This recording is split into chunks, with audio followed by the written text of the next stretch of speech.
collaborations. This So Chicago awesome. artist, Moongerm. Oh yeah. Yeah, Karen Mooney. She's in different punk bands and stuff. Yeah, I've seen. I know. I think she did something for David Troigo. David. Yeah, she did. It was sick. It was a really freaky ass logo. She's good. She made the last Easy Fest poster there, and this logo, and yeah, great artist. Hell yeah. Mm-hmm. So Seth, what's new? What is new? Whoa, God. I don't know the last time I saw you. Yeah, probably Many years. Like, I feel like maybe that About a Million video session. No, that long ago? That's like really. That was 9 years ago. I know that was 9 years ago, but I'm like trying to think other than like running Some shows. like possibly running into each other at a show, but I can't. We've definitely been to the same shows. I could tell you that much. Yeah, but I'm like trying to think about like in terms of like substantial like. Yeah, it may have been Yeah. about a million years. That's insane. And then, yeah, because in a short time, you came through with Options, About a Million. You played an intimate evening show. I think the second one we ever had in the house. That was sick. That was fun. I remember Back when that everyone would very sit on fondly. like cushions, couch cushions and stuff. And who else played that one? 2014. It was October 2014. So yeah, maybe it has been 9 years. But you've been busy. I've been recording busy. a a lot of bands. I saw last night. I was on your Instagram story. I was looking at it and I saw Girly Pants. Oh yeah, Yeah. Sabrine. Yeah, I've reached out to them to do a session before. Oh, she's great. Yeah, I'm like, oh, your music's great, And I saw that you were. I was like, oh, that's cool. Yeah. Our worlds are so small now. Yes. They're like and same with Michael from from Palette Sound. The new name. It's a different name, right? Bim Bom is his Yes, new thing. that's it. Okay. That's out. I haven't been there, but it's out on Cicero. Okay. Way out west. Yes. Yeah, a lot of rotating circles. I mean, when you record enough bands for how long you've been? Let's go to the beginning. How long you been recording music, artists yourself, bands? When did that start? On and off. I mean, like, kind of as long as I've been playing music.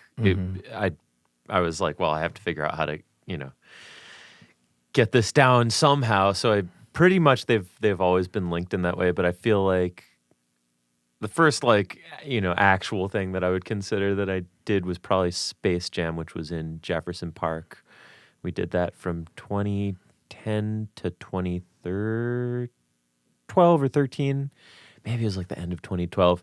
But that was a really cool spot. It was me and my buddy Adam Salzberg, who I met within like maybe a month of moving to Chicago. And so he lived in this house. There were a bunch of other people who lived in this house. They would throw shows. Did you ever get to go to any of those? That sounds familiar, especially like that era. Because it it's was a blur. 2010 to 2013 was a lot of DIY shows. Yeah. A lot of warehouses in Chicago, and I just like cannot keep up with how many. It was so many that I would go to. It was a crazy place. But yeah, anyway, it was like we would record in the basement, and we bought a 100-foot snake and wired it up to his bedroom on the second floor, and that was the control room. And it was awesome. I mean, that was like really, really an important experience, and we got to make some really cool records while we were there. And then from there, I moved into a practice space at the Right on Carroll building at Sacramento and Carroll, and that became the Owlery. And then I recorded there for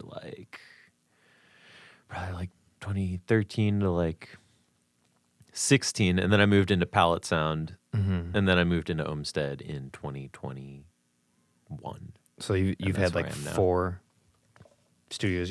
Four big ones you've hopped around. Yeah, pretty Probably much. a lot of other small things. Yeah. Like always done like home stuff and mobile stuff if I'm able, and the occasional luxury of someone going, hey, we want you to record, but like we want to record at like some other place, and I'm like, all right, that's great. Have you recorded at Jam Deck? Yeah, I did when it was Minbal. Yeah. Quite a few times, and that I had never used anything like that. I was like, oh my God, this looks like the plugin. It's the same thing. It's like the actual analog plugin. Yeah, it was nuts, and just getting to use it. I mean, like I had no understanding of like, a quad 8 board or like I was just like, yeah, the shit sounds really good, and like the EQs sound like extremely musical, and I was like, oh cool, like Ampex 351, like oh cool, like tube pre's from a tape machine that the Rolling Stones recorded Wild Horses on, like sick. Like there was just so much stuff that I got to play with, and I'm still just super grateful to Benjamin for being down to let me use that room and like answer every really, really stupid question that I had. I would come in and just be like, oh no, I can't get sound. Like, what am I doing wrong? And he would just like, I now know how to do this, but like at the time it was like the most mystical thing to me that he could just navigate me through this board just on the phone. It was amazing. Every time we would solve whatever was going on over the phone, and it was always an issue on my end, but it was really super cool that other than like don't put a heavy mic on a flimsy stand, like he was totally just like, here's all this shit, like use it and, patient, ask questions and, here to learn and here to work. And it was very, very cool. I haven't used it since Doug took the reins, but I've been there and what a beautiful spot. It's a cool awesome spot. Have you worked out of there? I've never worked. I've filmed out of there. So I've done some live sessions. Okay. I've done that twice. Where a band, he reached out to me because he knew that I do a lot of video stuff too. And he was like, I'll do the audio here and you come do the video. So that was fun to kind of collaborate with him. That was cool. And I've probably been there 3 times. And yeah, it's always fun. It's cool. A lot of old equipment. Yes. And it's analog equipment, especially when it's like all analog. It is unbelievably complicated and simple at the same time because so much of what we have now in a computer, all those wires in a digital world are just hidden within it. Yeah. You don't have to worry about anything. It's all just organized, and you just tap buttons, and it does what would take like 10 minutes of like getting behind a mixing console to unplug and plug. It's all done already. And then like maybe the cable went bad mysteriously, and then you have to trace the source in the computer. It's just like, it's all done for you. And the worst thing you'll get in a computer is some type of glitch or digital error or, that's why it's good, kids, to have legitimate DAWs and not hacked ones. Yes. Although I didn't get a legitimate one until like 2018. You know what's funny though? We actually at Ohmstead we just upgraded computers, and so we have the newest version of Pro Tools, and it does stuff like sometimes when you go to modify a group, it just crashes. Yeah. And how do you feel about Pro Tools? So like this whole industry standard, I think that's just like, it's like, does it sound good? Can you work fast? Like, who fucking cares? I don't care. No. But also, I've gotten really fast in it, and I know how to use it. Yeah. And so, great. I mean, like, But it's because you've been using it for so long. It's because I've been using it for so long. I came up on Logic, and I was really fast with Logic. I wasn't really good at recording yet, but I was like, I could do everything I needed to do. Yeah. And I think at some point when I was in the Owlery, someone was like, I'm going to get a computer and it's going to have Pro Tools. I'm going to install, I'm going to install Digi 192s and we're going to use Pro Tools. And I was like, well, fuck, I don't own Pro Tools. Like, you're just like locking me out of this thing because I can't use the 192 with Logic.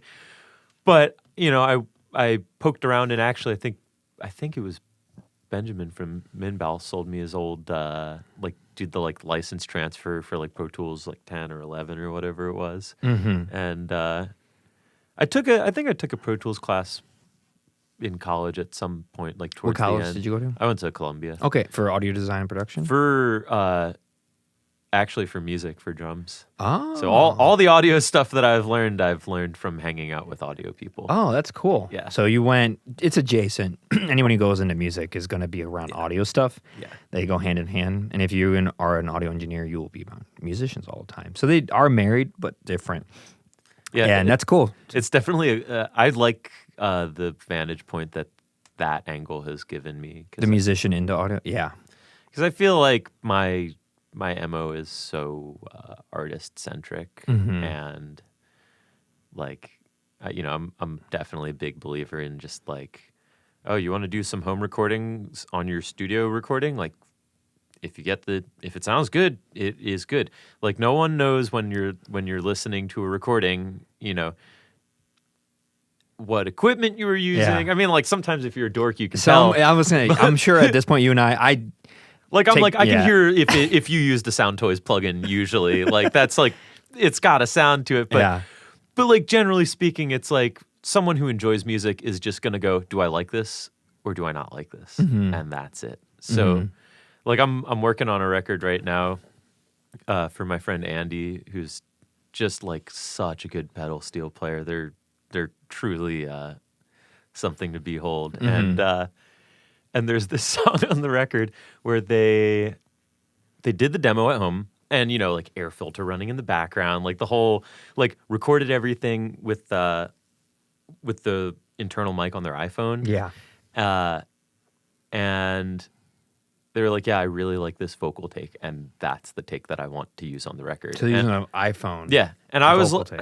like, hell yeah, like let's do it. That's sick. You like the take and you feel great about the performance. Like I can just use Isotope RX and like do my best, spectral denoising and get the other shit out of there. But like the most important thing is like, it's like, yeah, could we record it with a U87 into a Cappy pre? Like, sure, great. And it would sound awesome, but it's all about the vibe. Yes, I agree. It's the first thing. Everything you're saying is the first thing. I simplify and I tell any students first day class, because I also was teaching on Wednesdays at Columbia and audio production and stuff. And I tell my students, because they're always like, what, this is important, that's important, acoustics, this, and I'm like, there's only two things you actually need to do when recording. Yeah. There is no right way or wrong way. It's no digital clipping, and is this what the client wants? Like, that's literally it. Yeah. And everything else is, hell yeah. like, just don't clip digitally on the input or sending it out, either way. And is this what the client, whoever it is, the talent is looking for, what they want? If those two things are met, everything within that, you could do whatever you want. It could be an iPhone recording. Yeah. There could be, the HVAC going on in the back. If that's what they wanted, then it's right. It's the correct thing. And so many people get obsessed with making things as clean and pristine as possible. And I'm like, I mean, you can do that. I mean, that's where we get our pop records of today. They're so unbelievably clean. Yes. Like in every way ever. It's sometimes a bit much, but it is cool to aspire if you're trying to get a little bit more cleaner recordings. It's cool to analyze pop music and how they do it. Oh, yeah. It's on another level of cleanliness. But I always tell younger people that are trying to like be really perfect at all of them, like, guys, just these two things. You can follow those rules. You can be very creative within the recording process. And that might come from, like what you said, you're a musician first, artist first, then going to engineering. I'm the same way, musician first, artist first, then got into it. So I can relate to that world so much more and go back to it. And it always blows my mind when someone plays no music, never was a musician, but they're an audio engineer. I'm like, how do they fully relate and sympathize with the situation of the artist? Like, really? Yeah, like, truly that shit's understand like you have to have the intuitive, like if you don't play, because I mean I feel like I can't think of like a specific example, but like thinking about the idea of someone who like doesn't play but like really loves music and takes music in and listens really critically, even if it's like, oh, I can't sing a note, it's like people develop really strong tastes. So it's, but it's different to know what the experience of playing is. I mean, a big part of why I kind of, to go back to, beginning stuff, a big part of my motivation to get into it and learn how to do it myself. Well, there are two things. One is I was writing so much, and I mean, through the course of my life, I've written like so much that I realized early on, very quickly, there's no fucking way that I could ever afford financially and also time-wise to do this unless I'm doing it myself. So I have to figure out how to do this just for my own sake, if nothing else. And the other big thing for me was like experiences recording drums at studio, like as a drummer at studios. Some experiences that were great and some experiences that really I was like, still to this day, my number one pet peeve is like, hey, could you adjust this component of your kit so that I can like, get a better mic placement? And it's just like, no. Yeah. Your job is to figure out your way around what I'm doing as the drummer.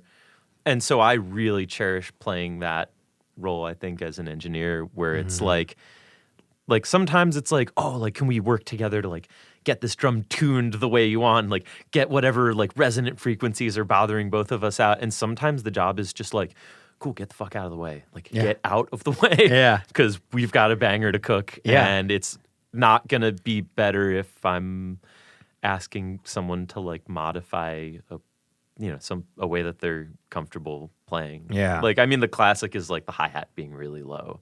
And it's like, I feel like, on the drummer side, I'm like, this is physically how I'm comfortable playing, and this is how I'm going to get the best take. Yeah. On the recording side, it's like, I think it's really special when someone presents you with something that's like a real head scratcher. Because then you have to innovate. You have to think, how am I going to do this? The hi-hat's like this close to the snare drum. Like, how am I going to get, like, I got to figure something out. Yeah. And I don't know what it's going to be, but you got to move it around until it sounds right. And Yeah. I mean, that's what makes a really good and how do I say it? A really good and understanding engineer. Because for those listening, you probably hear engineering, mixing, and mastering all the time. Sometimes they're synonymous. Sometimes you don't even know what they mean. But the engineering part that we're talking about, you're just what mics to use, what preamps to use, what angles to use, what acoustics to use, what all the objects, what to use, and best suit the musicians and the outcome of the recording. And sometimes a drummers are wild. You know them.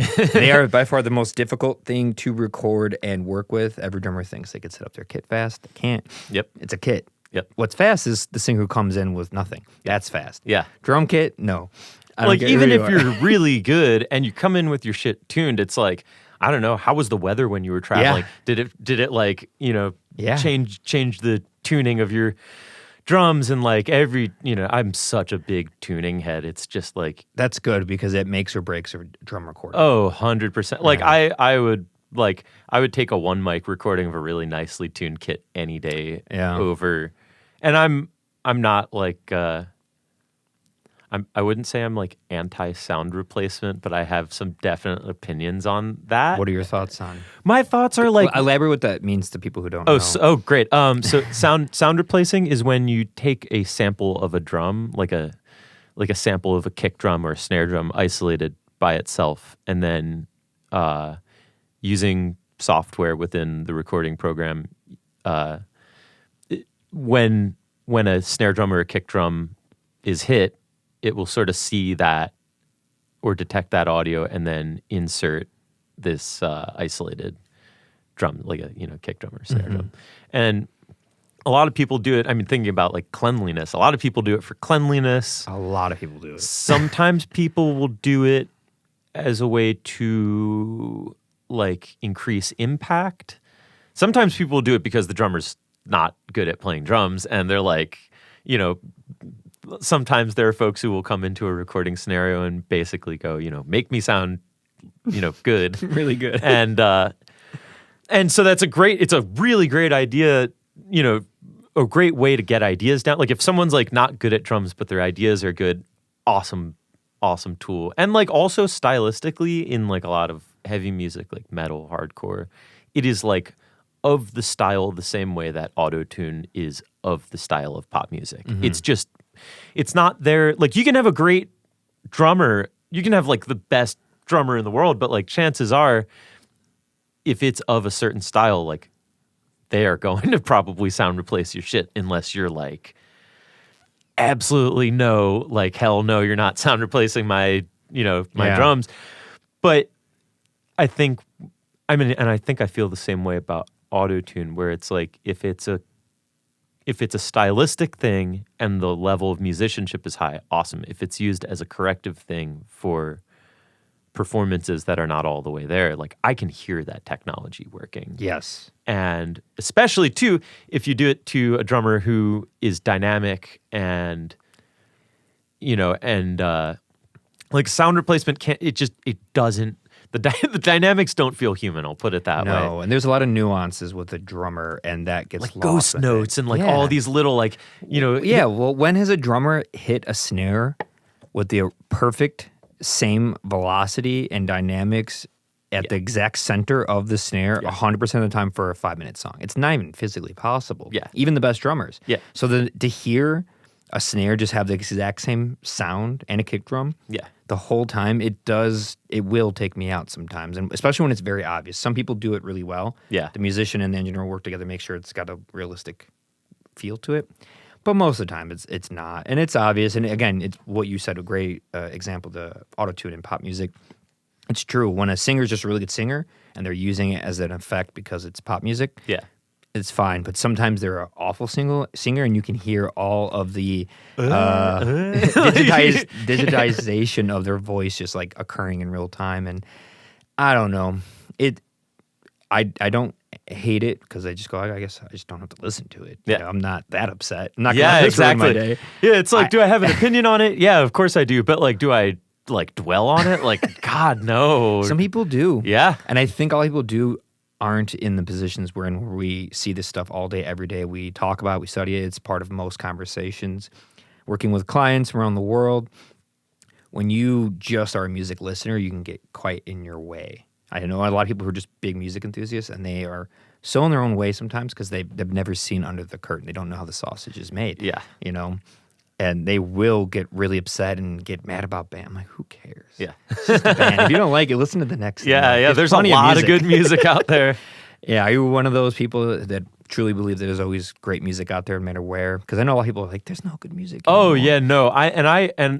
I would even go as far as to say I believe if you're a true music lover, there's something of every style that you can find to love that transcends the style. And I think it's all about transcending the style. Like, I'm not like, I like some heavy music. I don't like sit and listen to heavy music all day. Like some folks are just like really like in that world. But like when I, like there are definitely a few bands that I'm like, this just, it could be anything, but the way that they do this thing is just, it touches me really deep in my soul. And you can't like, oh, what was the one that surprised? Oh, Pink Pantheress. That shit is so awesome. Do you know this? Panther, no. It's like I like the name. it's like pop. It's like really, it's like young people, like popular on TikTok, like pop music.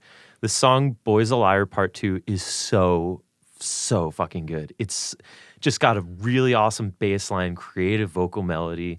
The production rocks. Like everything about it is good.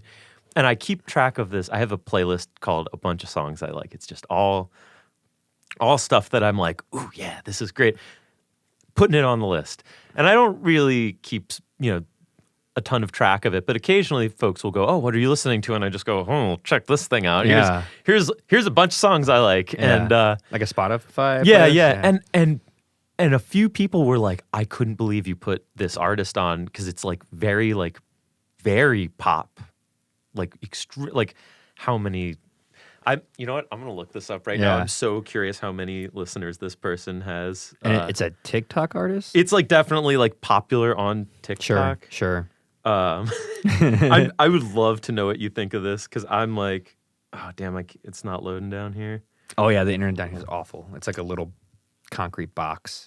Never works. Well, I'm gonna say like well into the millions of listeners type thing, and it's so like that. Whether it's like that sort of like it's not like hyper pop, but it's of that sort of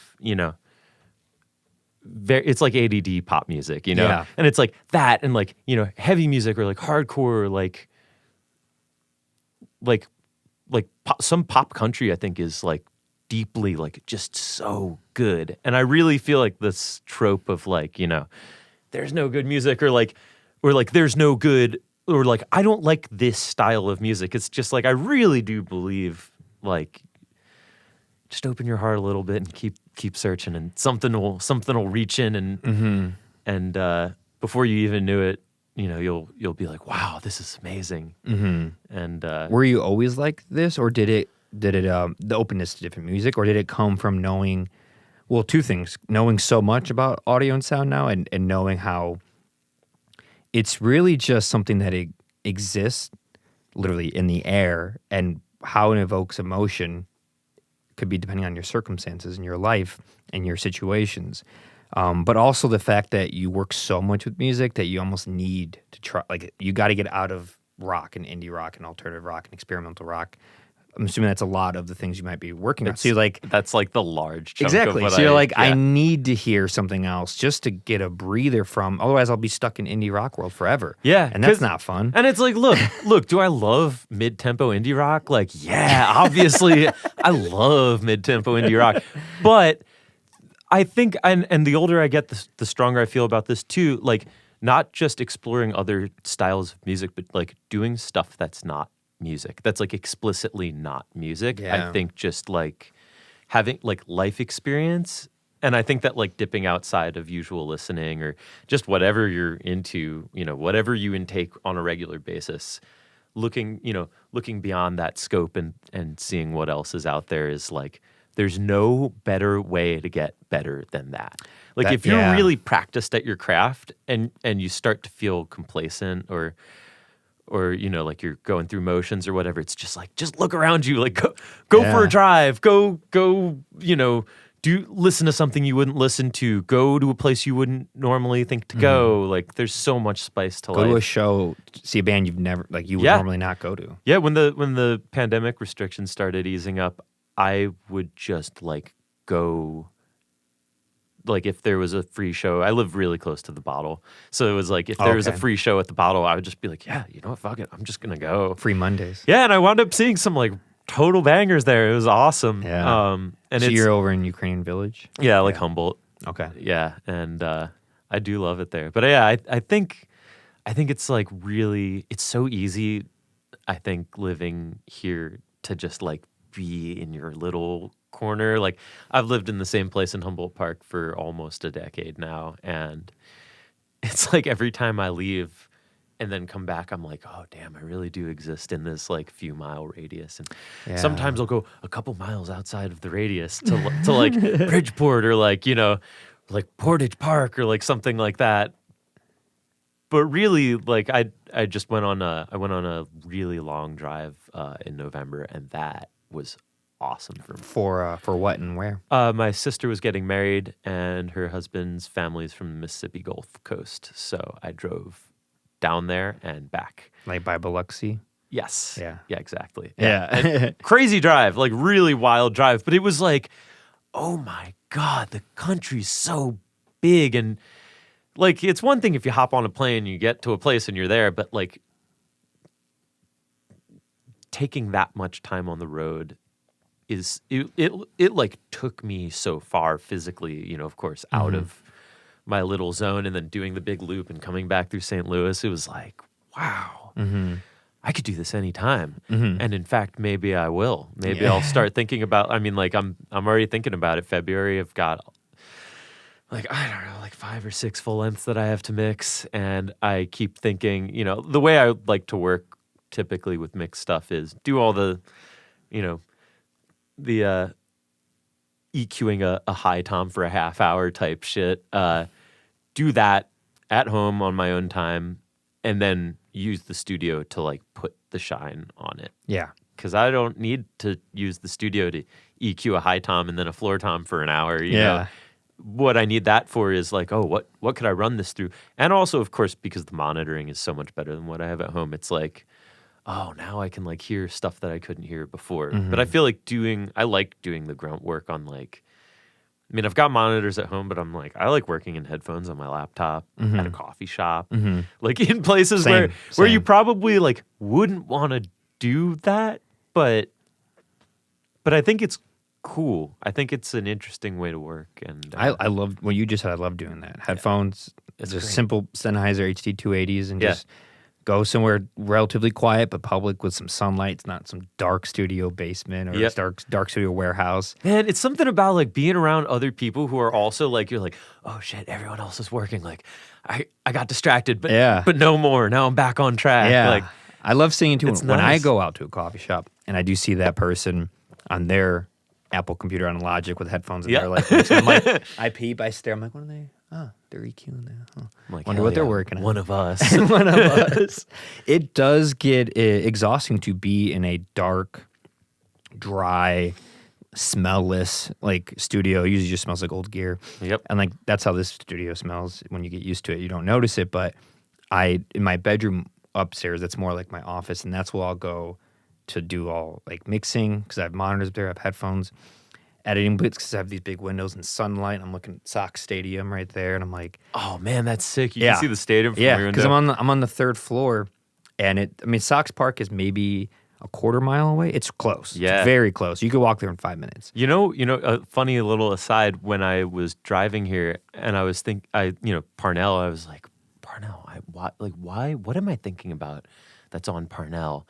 And I was thinking and thinking and thinking, and it wasn't until I pulled onto the street that I was like, fucking Kathy D's. You ever go to Kathy D's? That sounds familiar. It's at like 37th and Parnell. It's like is it a deli place? It's like I do know, yeah. Little teeny deli Yeah. place. And oh my God, I used to love going there. I need to go try it out because the last band that was here went there, and I think it was this band from Brooklyn, Y Bonnie. I'm not sure if you've heard of them. I do know of them. Y Bonnie. I'm pretty sure they went there because they were telling me about it. Because a lot of bands will come here, Yeah. and they'll look on their phone and find stuff that I may or may not have been to yet, That's and they'll so tell me about awesome. it. Because they're always trying to get food, and I'm like, that place. I'll have to try it. Yeah, I have heard of it only recently, so I need to go try it. It's on 37th and Parnell. It rocks. It's when I figured out that place existed Oh, when I was man, back this when is I was gonna be working dangerous. I shouldn't have found out about Oh it. yeah, no, back when I was at Palette. But the thing is, they close at like 4. So it's like you just gotta go get it for lunch. I mean, I don't know what their hours are now, but at least back when I was at Palette, There's nothing better than a good deli place. Oh, it's so, like so essential. Italian or Jewish, and a deli place. Yep. Is where it's at. Yeah. And you came originally from Pennsylvania? Yeah, Is that from recall right? Philly. Yeah. Okay. I moved here when I was 18 For and, college. Yeah. And, What year did you graduate from college? 2013. Okay, so you're 32? 34. 34. I'm 34 too. I just turned nice, dude. Hell yeah. Me too. Look at that. I Yeah. graduated from there in 2014, but I went to school a bit longer. Yeah. So when did you turn 34? End of November. So just a couple I'm weeks December ago. 14th. Damn, that's crazy. We're like the same Just exact yeah, age. just a couple I of didn't even know that. Yeah. I thought you were like a year younger Yeah. or something. I knew we were close, I but I didn't know present we as were young. like we're like a couple weeks apart. Damn, that's crazy. 89. Yeah. 80s was a good time. Yeah, it was good. we got to see some crazy shit. You know what I think about this all the time about how like when you went to school, was it for audio stuff or? Yeah, when I went to Columbia it was for audio stuff. Okay. Yeah. Like, okay, so when we started going to school, I think Bandcamp was in its first year. Spotify wasn't here yet. No, it was not. And the last year that I was in school was Spotify's first year in America. Mm-hmm. So like everything that I could have learned about the music industry, just like Completely changed. everything changed. I never had a prayer. It was just like No, yeah. Even the stuff that I learned in audio classes there versus what I'm teaching now, literally in those exact same classes, physically the same room, is different. When I was there was no way you can record something that has a bunch of other noise, HVAC, bleed, people talking, and get rid of it. It's just not possible. You can do some EQ, Damn, but it's that's not crazy. But now you can just get rid of it. They didn't have like the noise reduction. Not in 2010, 11, 12. That's crazy. Well, they may have had it, but it wasn't good enough. Yeah, it to wasn't be like used. RX or something. Oh, like that. now Yeah. I have students that I'll give them recording sessions in here, but it's live, so the vocal has cymbal bleed and stuff, and it'll get rid of like 99% of it without. Yeah. It'll get rid of 99% of the sound, and maybe affect the actual voice by like 5-10%. So it's not too bad, and I give it 5 years, and it's gonna be 100% on both ends. Oh yeah. Because I still can tell there's a little bit of strange artifacting in the person's voice because it's like these frequencies exist in the same exact place. Yes. So to get rid of one, I always to explain to people who are confused by this, I'm like, if you have a WAV file and then you listen to a streaming MP3 on Spotify versus the original WAV file on a computer that's never been compressed, the way that they sound similar and different is the algorithm just pulls out random artifacts in dynamic and in sampling here and there, just a little bit here and there, so where it could still have the shape and the look of the same thing, but it is different. You'll have a lot less low end, a lot less high end, and a lot less dynamic change between high and low volumes. And the way it works with the same thing with the voices, it's going to take out certain things. You might not notice it fully, but it is noticeable. But it's getting freaky good. It's getting like really good. And I couldn't believe it. Same thing with amp simulators. When back in the day, they were like, "Oh, amp simulators suck," like because they did. Oh, they're crazy Now now. I'm Yeah. like, I can't tell sometimes. Like a really good one, like a nice expensive one made by like Waves or Universal Audio. Yeah. Something that's a good Eventide, just really good companies. I cannot, especially once it's mixed with like an acoustic drum kit and vocals, and it's hiding behind that stuff. I have no idea. I'm like, wow, this has gone a long way. When I was in school, they were telling us like, yeah, those are fine, but they're not good. And here we are. Now we have to teach and learn something completely different. Amp simulators, different AI that's going to take out different parts of sound bleeding into something. Yeah. You know, It's what's remarkable. Thinking about like all of that kind of stuff. And like specifically how much the technology has improved. I think tape plugins are just as good as tape. If you're looking for the tape sound, they're. Yeah. At one point, maybe like 3 years ago, I came into a wildly cheap Tascam 38, the 1/2-inch 8-track machine, and I took it to the tech, got it up and running, and as I was transporting it back, like I don't know, like one of the VU meter lights went out, and it brought me back. I used to own a Fostex R8, the 1/4-inch 8-track, and that had just. It would work, and then it would stop working. And I would open it up, and I couldn't fix it. And I had to take it to the tech, just like endless money pit tape scenario. And it just like, when this VU meter went out, I was like, oh shit, I forgot these are like a lot of maintenance. And what can I do? What can I do to make sure that this is actually something I need? So I set up the tape machine, ran some stuff through it, set up a couple of tape plugins, applied them to the same clip. Bounced them out A, B, C. Didn't tell myself, or didn't tell. I played them for a friend. Didn't tell my friend what was what. And for me, just listening to it, I was like, maybe I can tell, but I don't really think I can tell. And I played it for my friend. And he was just like, yeah, I don't know. They all sound different flavors of good to me. Yeah. And in that moment, I was just like, yeah, I'm gonna sell this thing. I don't need this. Yeah. But then I had last year, my feeling on tape changed again. I was playing drums in this band called Dust Star, who's based in LA, and they did their first record entirely on a 1/4-inch 8-track machine.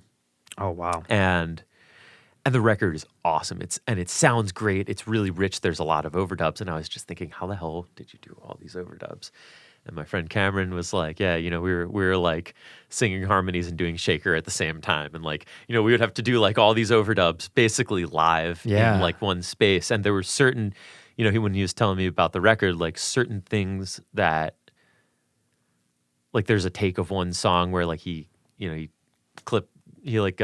quite make full contact with the snare at like an important part. And he and the guitar player were just looking at each other. It's both saying like, keep going, gotta keep going. And that was the take that they wound up using.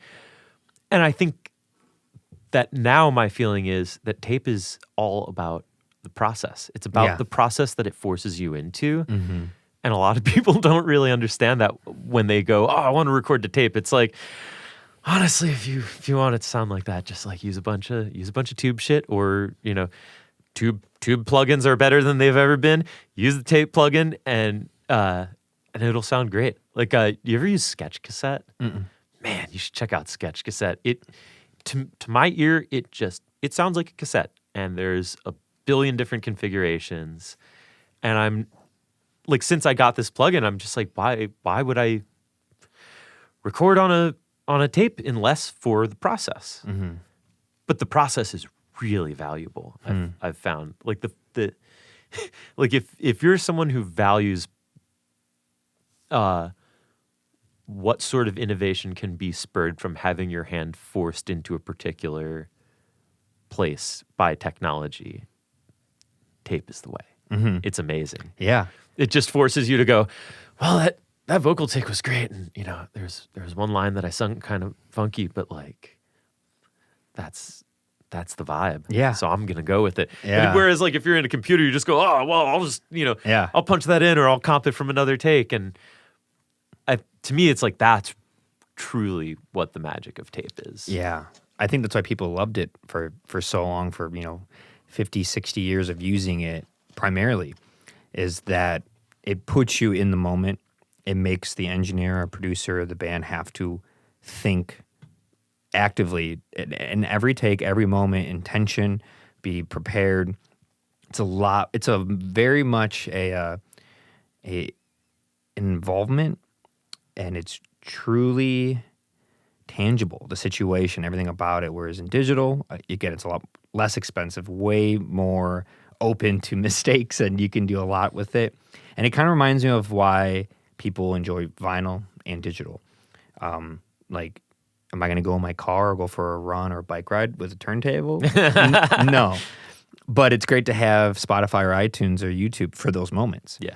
But at home, I'll show you after the podcast, my living room, great sound system, tons of vinyl, and people who aren't into it, be like, why do you have, like, just listen on your phone? It's like, no, because I sit right there in that equilateral triangle. The experience. And I have to sit there and put on a vinyl, and I dust it off, and I clean the stylus with this little toothbrush thing, and I get everything right and get the right, I have a tube preamp, and I get that at the right volume relative to the master volume. And, you know, I got hockey pucks under everything so nothing vibrates. And it's just like, it's a whole thing. And it's like, I sit there with the record. Does it sound as good as a lossless WAV file of that same thing? No, because it's got a higher noise floor. It's got all these artifacts and dust and static, and the vinyl gets worn down over time. But it's the intention. I'm listening to every song. I'm thinking about it. I'm having conversations with people about it. We're looking at pictures. I look at all the liner notes, who produced it, where it came from. Rocks. All of that. Even the artist, this is a cool album cover. Who made this? Boom, it's right there. And it's just fun. It gets you into it. It's the same thing for taking a class online versus in person. Oh, wow. That's a great analogy. Yeah. It's like that. It's like, yeah, you could still like get something out of it, but you get so much more out of the music experience, the technical parts of it, and the act that you have to be present. You can't just like leave the room or pause it or skip and go to another song. You want to skip, you got to lift up that sus and look for the lines and find it and drop it gently. And it reminds me of recording on tape when you're an engineer or a musician, how much more intentionality, effort, thought, you have to accept stuff. If you want to try something as a listener, go back and listen to old records from the 60s and 70s. Like really, really listen to them, not for the musicality, but for the mistakes and the errors. And they're everywhere. Hell yeah. Because these are like 4, 8 tracks, maybe 16 quarter-inch, half-inch tape. Once you started getting to people who had like really nice 2-inch tape, moving at, like 30 inches per second, and higher end gear, like in the early 80s, you notice it gets a lot cleaner, a lot better. They can do more overdubs and stuff. But it is cool to listen to that music. I hear so many errors. When I was a kid, I used to think these are the best musicians. Everyone's perfect. And now I keep hearing the littlest errors and everything. Even like these Radiohead records I was listening to. It was a record, I think it was like Hail to the Thief. Great, huge production album, big record. And I was just finding all these little nuances, like errors, like an extra note was hit by like the guitar player. Yeah. And it only took so much analyzing that you and I are able to do now to find that stuff. When I was a kid, I never heard any of it. And now I just like it. I'm like, it makes me feel better about when I make music, not to be so obsessed with this perfection. Like, and I tell bands all the time, I'm not sure how you go about this, because we both have had to learn to be like psychologists for bands. Yes. A lot of trickery, a lot of white lies going on just to keep the peace. And I always tell bands that whatever you do, the listener, the consumer, the patron, whoever, they think that's what was meant to be. They think that that's what the intention was. Even if you like literally flub a word, they'll just be like, that's what they're doing. That's what the creative intention was, right? They have no idea that you made a mistake. They have no idea that this wasn't supposed to be that way. Why would they? Same thing with movies. When you watch a movie and there's errors and set errors that are not right, most viewers don't catch it. They don't know, and that's just the way the movie was made. Like, what am I supposed to do? I have no idea. They have nothing to A/B it. They can't compare and contrast it against anything. There's no point of reference at all. 0 point of reference. So don't be so hard on yourself when making a record with a perfection notion.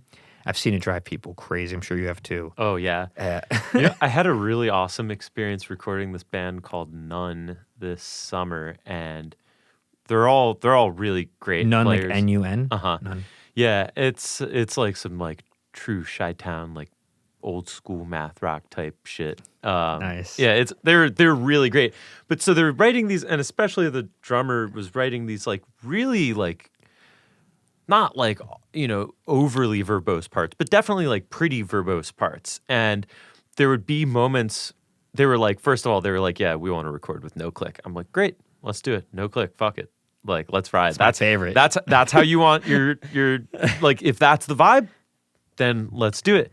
And it was great. And it was really funny because I've never recorded this drummer before. And I kept noticing, like, being a drummer, I kept noticing, like, oh, you kind of missed that snare hit. Like, do you want, or like, this fill was like better in this other take. Do you want me to, like, comp this? And sometimes you'd be like, actually, yeah, I do. And sometimes I would point something out and he's like, nah, it's fine, leave it. And I would be like, here's a thing that, maybe is like dragging, or like, you didn't make full contact with the drum or whatever. And he would just be like, yeah, leave it. And it was like that with the bass player and with the guitar player too.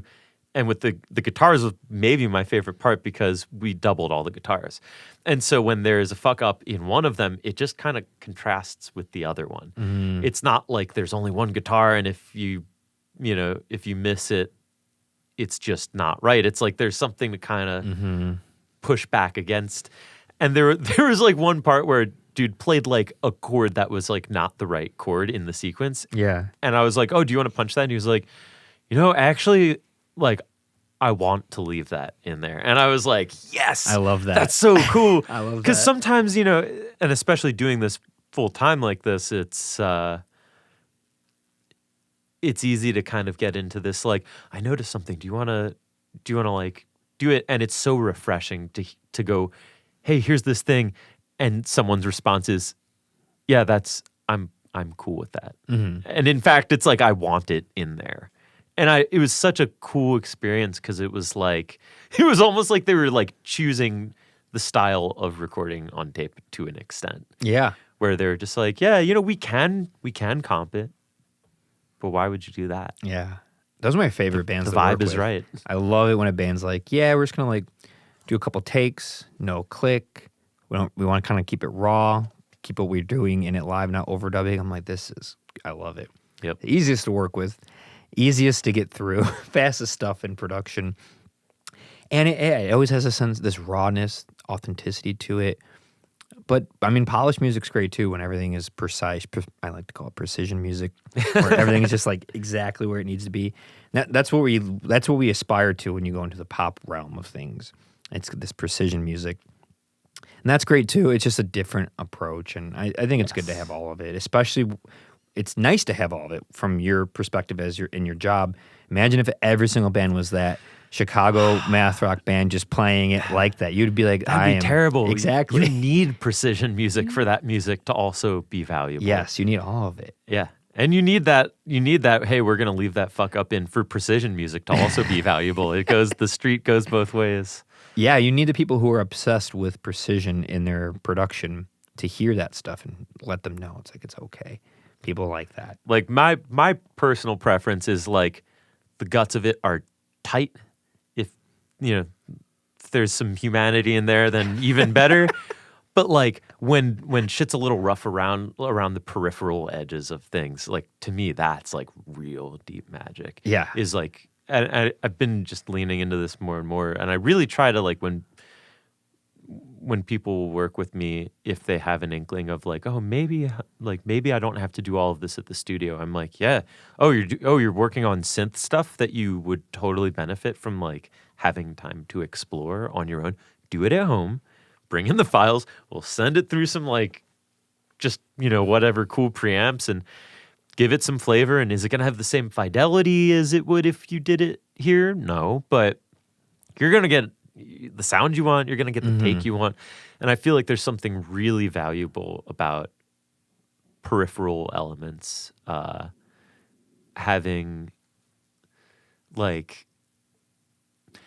time and the agency to explore without thinking about money or being on someone else's timetable or like any of that stuff. Yeah.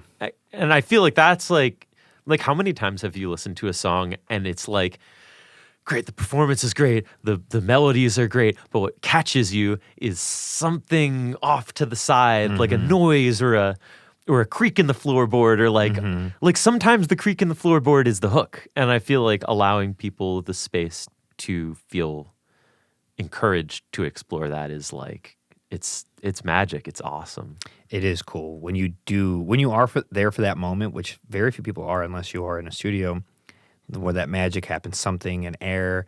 I had it recently with the record I'm working on with the band where they wanted to use this old tube microphone that was a cardioid microphone. For those listening, it just means it picks up mostly in the front of it, not behind it. But there was no orientation or like emblems on it to show you which way was which. Oh no! So I just like took a guess based on the fact that the name of the microphone was on one side. So I was like, that's probably the front side of it. Usually, Yeah. it wasn't, but I didn't know that. So I'm recording these vocals, but they're like backup vocals, and they're also like talking vocals in a different language. We're trying to create like a sound design of like an old lady speaking in Russian, telling someone what they can and can't do, like a little girl. But her voice is from behind the microphone, so it sounds kind of far away and hollow. Has that hollow emptiness, doesn't have a lot of low end or high end, just like a lot of mid range, and it sounds like it's in a different room. And it ended up sounding like it was in a kitchen, and it was like a grandma yelling at her kid. So we ended up using it and pan it off to the side, buried a little bit, and we never fixed it. And we're like, this ended up sounding cool. And she's like, why does it sound like? I was like, we're singing to the wrong end of them, like the back end of the microphone. But it ended up being a cool thing. We just left. It's not an effect with EQ. It just naturally sounds that way. And we just left it. And I'm like, it's cool. And I have it on a couple tracks. And I'm like, that's that moment where like nobody knows we did that. It almost sounds like we artificially made it with EQ because you can. But we didn't. It's just the way it is. It was just like a mistake. It was an accident. And I love it. I'm like, that's the stuff that's fun when you're in that moment. You see it. And just, changing a microphone angle, using a different one. Found sound effects, doing field recordings or sound design in a record is always really fun. Trying to create like a story that's going along with the music. I'm not sure if you do that kind of stuff often, but it is fun when it happens. Oh, I mean, it like actually I had my friend Andy's record. There's the ending of this song. They were like, yeah, I really want this. I'm gonna go do this and like take this field recording. I want it to be like, you know, like raining and like cars passing and what have you. And we were talking, and it was raining outside in this moment. And I was like, you know, you should, when we're done this session, like you should go walk around Humboldt Park. Like I'm sure you'll get what you want.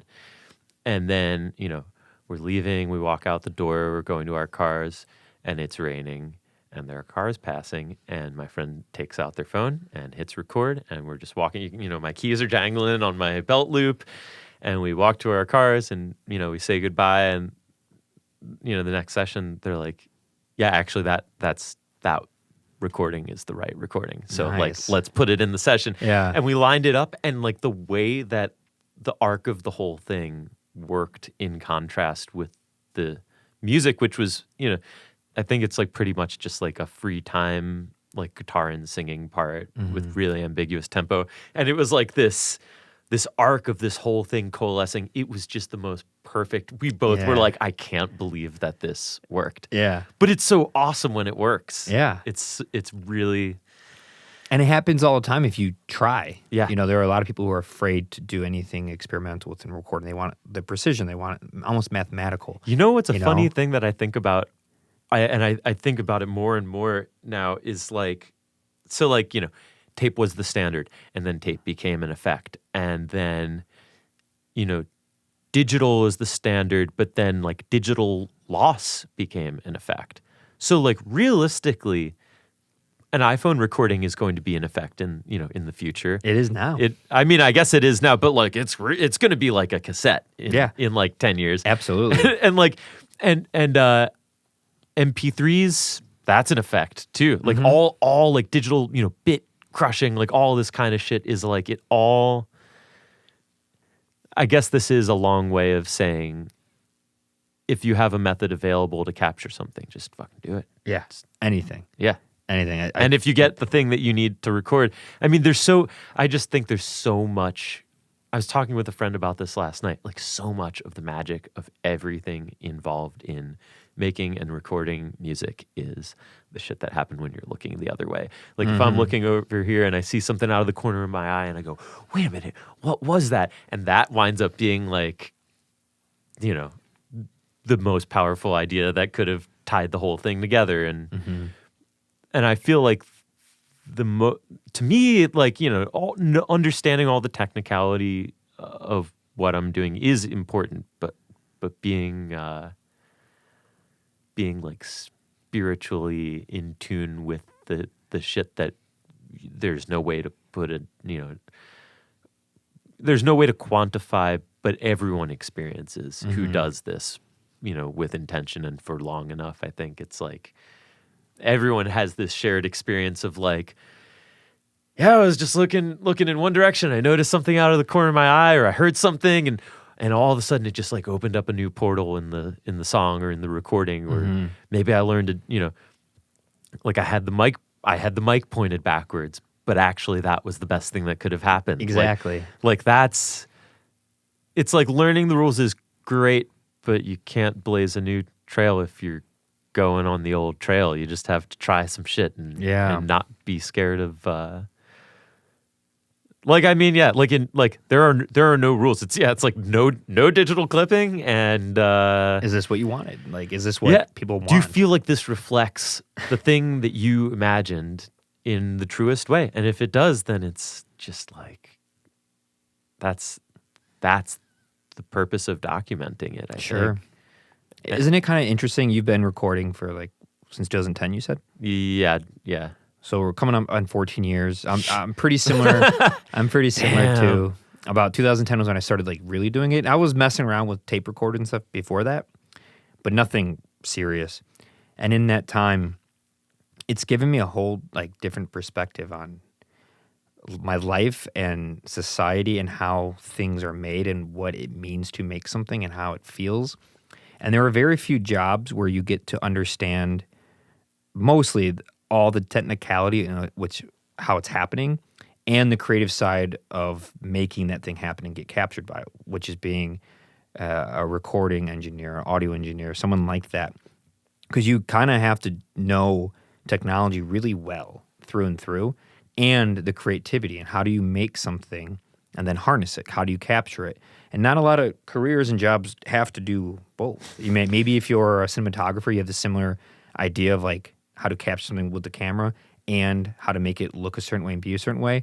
But that's a little bit more uniform and one direction, whereas an audio engineer, you have so many different things, so many different microphones, so many different ideas, trying to translate from what the artist who doesn't know a lot about it, what they want on the other end. Even if you work with producers, do you work with producers a lot? Do you end up becoming kind of like the producer for the band?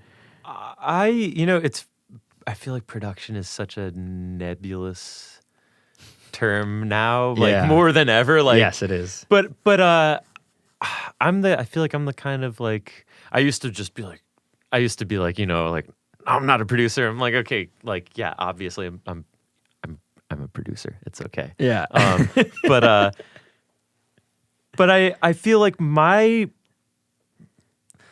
if someone wants me to contribute, I'll contribute. But I am a huge believer in like everyone, you spend your whole life listening to music and you spend your whole life developing your tastes. And so many people, I think, are intimidated by the idea of recording or mixing or production that they don't even really consider the idea that they could actually have all the answers. And so I feel like I try to play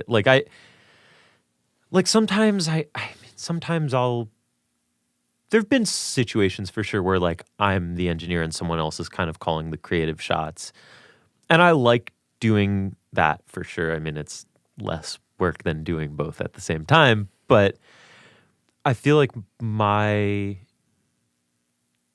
what I want out of being a producer is to help people to access their own producer within them.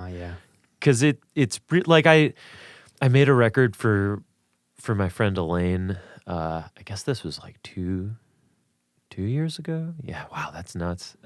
We started in the summer of 2021, and this, like, it was like a week before recording, and we had rehearsed the songs, and she was playing guitar on all of them, and she was going to have her partner at the time, really fantastic guitar player, play guitar on the whole record. And like a week before tracking, I was like, hey, whatever you want to do is okay, but I think you should play guitar on this record. Like, you have a good way of playing. You have a way that is unto you.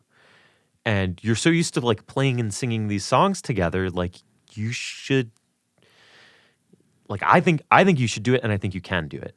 And she was really appreciative that I said something. She wound up playing all of her guitar parts on the record, and was like it was so gratifying for me to see how pleased she was with herself at being able to do that. And I felt like that kind of thing unlocked all sorts of like, she had like a, billion vocal harmonies in every song, and they're all like totally bananas. So that was something that, was a comfort going in, but there were all sorts of like other ends of the spectrum that like, at least I would like to think that kind of unlocked this ability of like, oh, I can, like, production is just imagination. It's just having an imagination. Yes. That's literally, find the little kid in you. That's all it is. And I feel like a lot of people think that it's this like, and I mean, like, yeah, I guess you have, if you want to actualize it, you have to have a certain amount of technical knowledge so you can know how to find the thing that you're imagining. But like, that's kind of my job as the engineer. I was just going to say, sometimes that's up to the engineer. Producer, yeah. A lot, like a great example, he's at a big level, but like Rick Rubin knows nothing about engineering, nothing about technical stuff. So he says. Yeah. I don't think he knows nothing. I think, how could you be doing this for 40 years and not have learned something? Yeah. But I think he just doesn't do what we do and dive into it and sit there and twist things. I'm sure he has an idea of it and can explain it and articulate it when he talks to someone.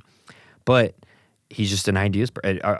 Most producers are just idea people that have a slightly different objective perspective because they're not the band, they're not in it. Although some bands do have their own, like they are. But if you're just thinking a classic producer is just a person there, not doing the twistings of potentiometers or anything, and they're not writing the songs, they're just coming up with ideas and bridging them. Yeah. You don't need to know too much technically, you just need to have ideas. In a way, I feel like I don't even know if I've put this together before, but I feel like actually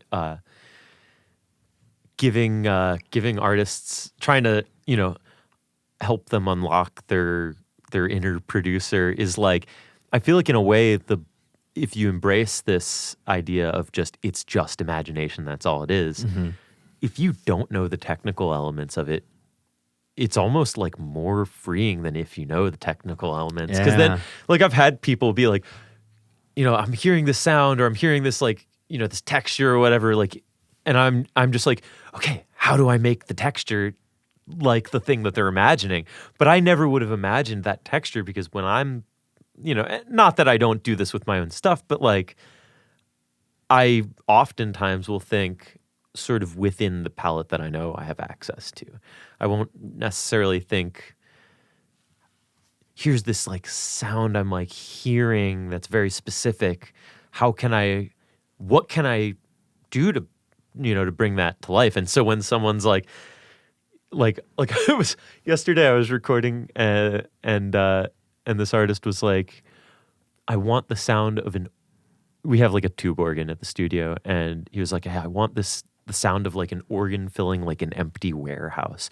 And we were like they were like, yeah, I want to put this one, condenser like kind of far away. And I was like, I get what you're going for, but this isn't going to work unless you really boost the volume of the organ. Because what you're going to get if the organ's at, medium low volume and the mic is far away you're just going to get a noisy recording. It's going to be just as much noise as it might be signal. So we have to figure out a way. And we tried some ideas, and they wound up going, actually, I want the exact opposite. And I was like, okay, great. But it was so much fun to think about, like, they had a very specific idea, minimal knowledge technically, but a very specific idea, and again, just like a lifetime of personally curated taste. Mm-hmm. And so it was really cool to be like, how do I get this to be what you want it to be?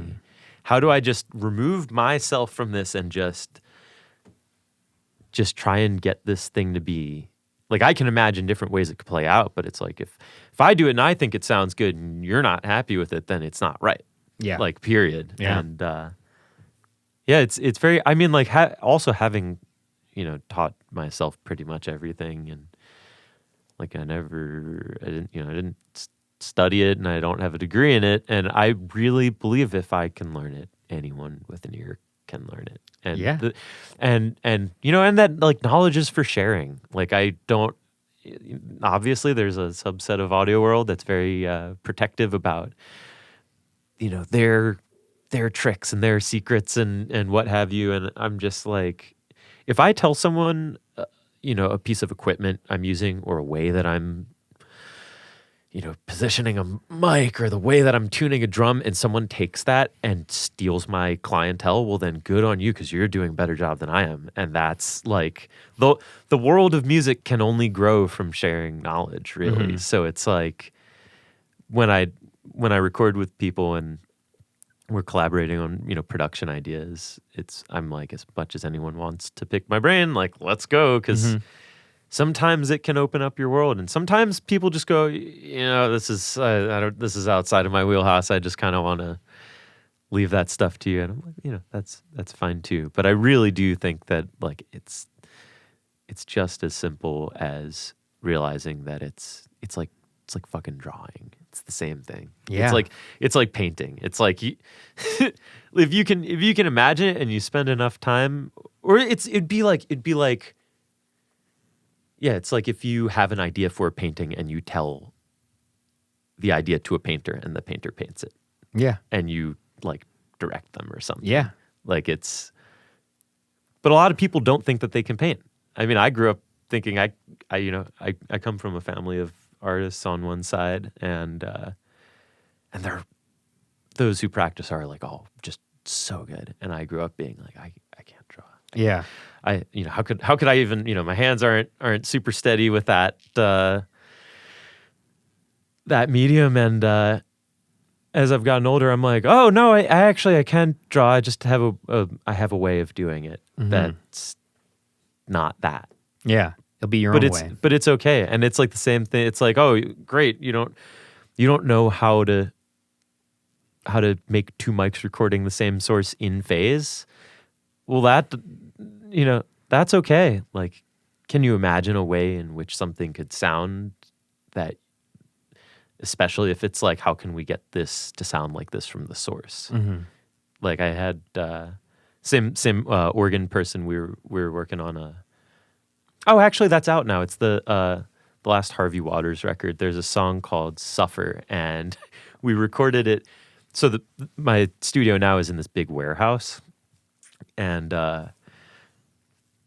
and so my friend sort of explained how they wanted it to sound, and I was like, "What if we record you at the mouth of the door of the studio, like big concrete warehouse, very long hallways," and I put a pair of 414s, one really far on the left and one really, really far on the right. They sat in the doorway, and I put a mic up to their guitar, and I think they overdubbed the vocals. But it was like, so it was this guitar part being played into this hallway, just this cavernous reverb, and there were like machine noises going on while we were recording from other rooms, and it was I wouldn't have thought to do something like that. And this is someone who doesn't have really, technical knowledge, but like what a crazy creative thing to do. And then I wound up taking that a step further and going, oh, cool, we have 2 takes. Like, let's use one room mic from one take and one room mic from another take. So you have disparate machine noises on either side, and it's like amazing to me what people who quote unquote don't know what they're doing will come up with. Oh yeah, I mean it stems from that endless curiosity. You got to bring out that curiosity that you had when you were a kid, and just apply it to some mics and experimenting, and you'll find out quickly what you might have enjoyed, what you didn't, what worked, what didn't. But so many of those things, sometimes I miss experimenting like that. You get used to certain ways, and you just kind of keep it the same, rinse and repeat. But when I first started, I would do the wildest stuff. Put mics in I'd put mics like in the HVAC and put my amp like in my bedroom. That's awesome. Face it towards the HVAC. Turn off the HVAC, of course, and then just record the sound. It sounded like a telephone filter, but all or analog and telephone filter on a a big like steel plate reverb. Yeah, yeah, that's what I was imagining. But further away because that's the sound had to awesome. travel far, and had a different characteristic too because it wasn't a flat piece of metal; it was actually a 3-dimensional tube. But it's all analog, all organic, and it sounded so cool and it was fun to make and it was difficult to do because we had to have really long cables. It was a whole mess, but it ended up being cool, and I've used it for records, and I used it to have a sound fade from like a mic'd amplifier, and it's just a clean guitar, and it slowly fades to like this distant metallic sounding guitar. That's so tight. Yeah, it's fun and it was cool, and I'll never forget it. And could I have done that with just EQ and reverbs and a little bit of manipulation and trial and error? Probably. Yeah. Probably could have been really consistent, but just the act of doing it, what that does to you as a musician, an artist, a creative, gets the ball rolling on other creative stuff. That's why you just have to do it. Just do it, and it'll start creating your own way of doing things. It doesn't have to be, yes, you can always create stuff in a computer now. You can do everything now in a computer. You know, one thing I absolutely love doing that I've come back around to that when I started like really doing it when I was at the Owlery, pretty much every single recording I would do, I would put a room, like a condenser, as high as I could possibly get it, as far away from the drum kit as I could possibly get it, as sort of like an idiot version of an Albini effect type of thing where it's a little bit flammy. Mm-hmm. And over the years, it was, I mean, I didn't not know what I was doing, but I knew a lot less about what I was doing. Sure. But it was sort of this like, it was an easy way to make stuff sound really like, make the room sound feel really powerful. Could I have just put a mic a little closer to the kit and used a sample delay? Yeah, I definitely could have done that. But it's not the same. And I would say like in the last year or so, I don't know what inspired me to do it, but I started doing it again. And I'm finding now that with, a decade of ear growth and just listening experience, that I figured out a way to implement this in a way that feels a little bit more natural, less certainly like taking up less room in frequency town. But it's I think just trying new shit all the time. I mean, all the time. It's like a Albini or like Bob Weston quote or something that it's like, every time I record, I try to do at least one thing different than I did before. That's good. And I think it's such a good, like, I feel like abiding by rules hard and fast is kind of like you're going to get into trouble. But if you see a rule and you're like, ooh, I want to try that rule out and see how it bodes. It's like, yeah, trying something new is amazing. Mm-hmm. Like I'm still really scratching my head about it, but have you ever used Beyer M201? The microphone? Yeah. I have, but only at Columbia. Okay. I have one, and I've tried shooting it out with other stuff. It is my favorite mic on snare drum. Easily, doesn't matter what kind of snare drum. Like it's like it could be steel, it could be wood, it could be deep, it could be shallow. That thing does the trick every time. And I'm like thinking with that sort of ideology in mind, I'm like, I'm going to be jumping for joy if I find something that beats that out. Because I'm so used to working with that it's like, great, I know how to make it sound the way I want to with relative ease, but like one of these days I'm gonna stumble into something that's maybe, more right for an application. Have you used the Sennheiser 441 on snare? Yeah. What are your thoughts on that? I think those are great sounding mics. I feel like it depends what kind of those can be crispy in a way that's cool, but I feel like the beefy, thick kind of factor can be missing from what I've experienced. Yeah. And I'm like, I love good crack, but that's a hell of a sentence. Yeah, I was just gonna say people don't know what you're talking I was like, about. I'm talking about the crack of the snare drum when you hit it and it goes gah. I love good crack. Yep. But I feel like the thickness when you hit a snare drum in the room and you hear that thick, low tone emanate from it, I'm like, I want that just as much as I want that cutting high end thing to happen. And yeah, the snare is the arch nemesis of the engineer. Oh, it's by far the hardest thing. It's so hard. It's so hard. You know what else is really hard too? I just like is sort of like one of these like endless life journeys is like I am like absolutely, and I mean I guess circumstantially depending, but like generally speaking, I'm like aggressively anti basketball sounding kick drum. I'm always trying to get just the most like thumping thing that I can get without the click, unless it should be clicky. But I feel like generally, at least for me personally, I'm like, I love my kick drum to just be a big thumping. So no sound hole then? No sound hole. Sound hole. But see, I see how minimally basketballed out I can get it to be. Like if the internal kick mic sounds like a basketball, how like what can I do to make it not sound like that, but still get the kind of click thing that I like, but without the big hollow thing full of air, which is, I mean, it is kind of a basketball if you think about it. But it is a basketball sound. But yeah, it's drums are hard. Drums take years to like so get hard. right and be okay with the situation and what to do. I mean, it's not because it's so many sound sources, so many different. It's 6, 7, 8, 9 instruments on top of each other. Yes. Yeah, a guitar's a guitar. It's like you put a mic in front of a speaker. You could do stuff with that, but it's only so much before it's like, okay, it's the same stuff. Yeah. Bass the same way. I mean, any one source, a violin, there's something you can go off to the side, above it, different sounds from the bow. Yeah, the but drums are nothing just compared to a drum insane. kit. Nothing compared Pure to a drum kit. chaos. It is so hard. It takes forever to get good at it. The balance of everything.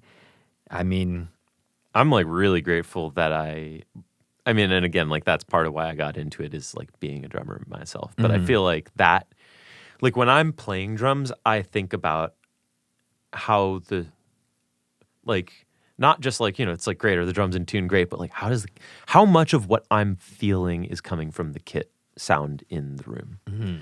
And how much of what I'm feeling is coming from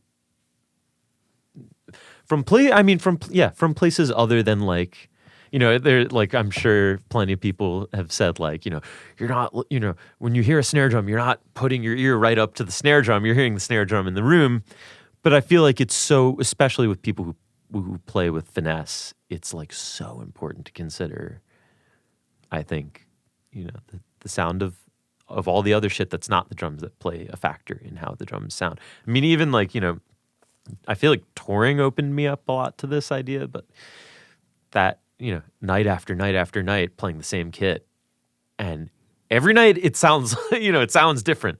It, physically it will react in the same way if I have the stuff tuned at a certain tightness, it's gonna, the sticks are gonna rebound in a way. But the room's different, so everything's different. yeah. And The room's different, the PA is different, the acoustics is different, the mics they use are different, the engineer mixing, everything's different. so it's like being in tune. I think with drums, like what am I thinking of? Oh, do you know that band Toe? Yeah, like that to me, I'm like, that's the best example in the world of this thing, where it's like that, the Book on My Idol Plot record, like that drum sound is so, it's like, it's perfect. I don't know if they used one mic. I don't know if they used 20 mics. All I know is the ratio of, like, you can hear the snare buzzing in the room. Like, it's so, and that's what makes it amazing, is you hear, every time the kick drum hits, you hear the rattle from the under snares. And thinking about all, like, I mean, that's a big thing for me too, is like, You want to hear the rattles? oh, yeah, and like thinking about like for me, like, as a lifelong drummer, I've come to the conclusion that you can only judge a kick drum sound if the snares are on. Yeah. No, I mean, unless you play with the snares off, I guess, in which case, And you're gonna have a different thing to judge by if there's an under mic versus not an under mic. Yeah, just the top mic, you won't get so much. For those listening, you know this already, but if you put a microphone under the snare and on top, you get way more. Well, you can get way more of the rattle. And that's a good point. The rattle, the way the kick sounds, is definitely affected by if the snares are on. Because it's like if you hit the kick drum, it still goes, and if it's like if that's how if you supposing like most drummers who play drum kit, when you're playing you have the snares on, like that's like yeah, I don't know. Every time I'm trying out kick drums with people in the studio, we'll like line up a few kick drums and I'm like, but you gotta keep the snares on. Like you have to turn on a snare drum when you're doing this. Otherwise, it's like you're just hearing something that you only have half the context of. Yeah. And you need the full context to make an informed decision. I mean, like a 26-inch kick drum is going to sound different than a 20-inch, but they're both going to sound different with the snares on or off. You're such a drummer. I'm such a drummer. You're very focused on it. You're like, you don't understand. The snare needs to be on. It's so important. Some people are like, I don't know. And you're like, you have no idea. I'm like, I know. How long have you been playing drums? Oh, I probably started playing when I was like 11 or something. So 23 years. Yeah, when the bug bit me, it was just like, oh, all the lights are on when I do this. I want to do this all the time. And it's what a weird instrument. How the hell did they figure out that made any sense? It is bizarre. When you think about the history of it, you're like, first of all, why are drums like the instrument of any genre that's going to add percussion? Yeah. At least in Western world, like it's some type of drum, from pop to rap to rock to experimental to, I mean, it's just like the foundational thing. You can rotate melodic instruments all day, but the drums is like the drums, and it's a bizarre instrument. Like let's why put does these two metal pieces together that can clap sometimes or not, and then we can change out like the different types of metals so they resonate differently. And you got to have your ride, and you got to have your crash. Your crash is for this part, and the ride's for that part. And it's like, it is bizarre. Toms, rack tom, floor tom. Yeah, who figured that one out? It's bizarre. That it is figured out that they function in just like on a very primal like feeling level, the way that they do. That the kick and the snare in a particular order will make you sort of move in a certain way. Absolutely. Like that is just craziness. Yeah. And it was funny when I started playing, I didn't know the idea of crossing your hands. I was trying to play open-handed, and everything was backwards. And someone was like, "Oh, you should try, crossing your hands." And it was like, I wasn't like a savant, but I could play. I just intuitively somehow I knew I could play, your sort of basic beat, and I could like interpolate, iterations of other, just drum beats from songs I liked, and I was like playing like some 41 or some shit. And, yeah. And it was like, looking back, I'm like, that's nuts that some people just, you just need like a little push in one direction, and then you're just kind of like off to the races. Mm-hmm. But I feel like drums have sort of like guided my whole recording worldview. I bet. I mean, it's been that way with me with guitar, because that's what I play. You play guitar too, though. Yeah. You play bass guitar, drums, like everything, right? Yes. Everything of the standard rock music. Everything of the standard, rock ensemble. But yeah. I feel like it's like the drums are like the most holy part of it, and everything. Like, I mean, it's like a guitar. It's like great, you can stick 2 mics on it and a room mic, and that'll probably sound awesome if you do it right. But it's like drums there's so much, there's so much care and nuance. Because you're dealing with a bunch of different instruments in one shot. I mean, and every angle is different. The mic at different angles is different, and where you point it, and a lot of phase. There's so much going on. Drums are challenging. Yeah. They always have been. They always will be. And that's why there's so many different approaches to them. There's like endless amounts of techniques, and all you need to do are this, and put a mic by the kick and point at your crotch. Like, just bizarre stuff that people will do. You know what I've really leaned into is I don't know, Stager, you know those mics? It's a guy in Nashville who That builds. sounds familiar. It's a Stager. lot of ribbon stuff. Okay. I think maybe it's all ribbon stuff, but they make a mic called the SR1A, and it's like it's big, Yeah. and it's got a big long ribbon. And I was recording with a friend maybe like last fall, not this fall, but the previous fall, and he was like, "Yeah, I think I just want to use one mic on this recording. Could we try this thing where like, you know, we record the one mic and then you like high pass one, duplicate it, high pass one, low pass the other, and then, you know, maybe put some like stereo spread on the high passed one." And like it does not sound like a single mic recording. And that since then that's become like an integral part of it's like if I'm using one kick mic, one snare mic, and a pair of, you know, Glyn Johns overheads, and that. Like I did a recording actually for my band Patter, which I played drums with last March or April or something. Whatever, I was really on one, and I was like, I'm not going to use tom mics. Do I use the toms in the band? Hell yeah! I'm like really riding on the floor tom for some of these tunes. And I was like, it's going to be fine. You'll hear the toms doing Glyn Johns overheads and this big fat mic capturing everything in this really dark, beefy, rotund sort of way. Like, it'll be fine. And it worked out. Afterwards, I was like, oh my God. You can hear all the toms clearly and everything. Oh yeah, you can totally hear what's going on. That's awesome. Yeah, and it's like, I feel like having, you know, again, this is a circumstance of like, dude who is not a recording engineer being like, yo, what if we try this? And I was like, yeah, fuck it, let's try it. And now I'm like, I can't imagine rocking without it. Yeah, I mean, that's a good quality to be open to other people who don't necessarily know what you know. It's one of the biggest pitfalls for anyone in any industry to just shut off people like, well, I'm the expert here, so I'm not going to hear you out. It's like, no, ideas, they're always good. You go let them in because you can always turn them down, but like let them in. Don't filter out that until it hits you and you have to think about it. You can always decide like, no, I don't want to do that, but try it. I mean, that's a cool idea. I mean, there's been so many recording ideas that I've had that were great and some that were it just didn't work out. I'm like, scrap that. But you wouldn't know if you didn't try. If you didn't try. You gotta try.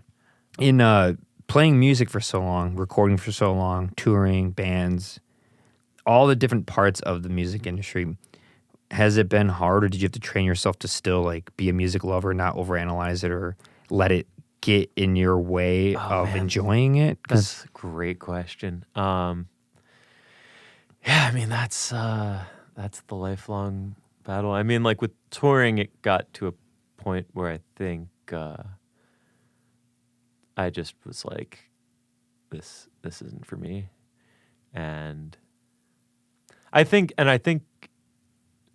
I'm glad I did all that I did. But you know, like at the height of it, I toured for something cumulatively. It wasn't like 5 months straight, but it was like 5 months in total through a year.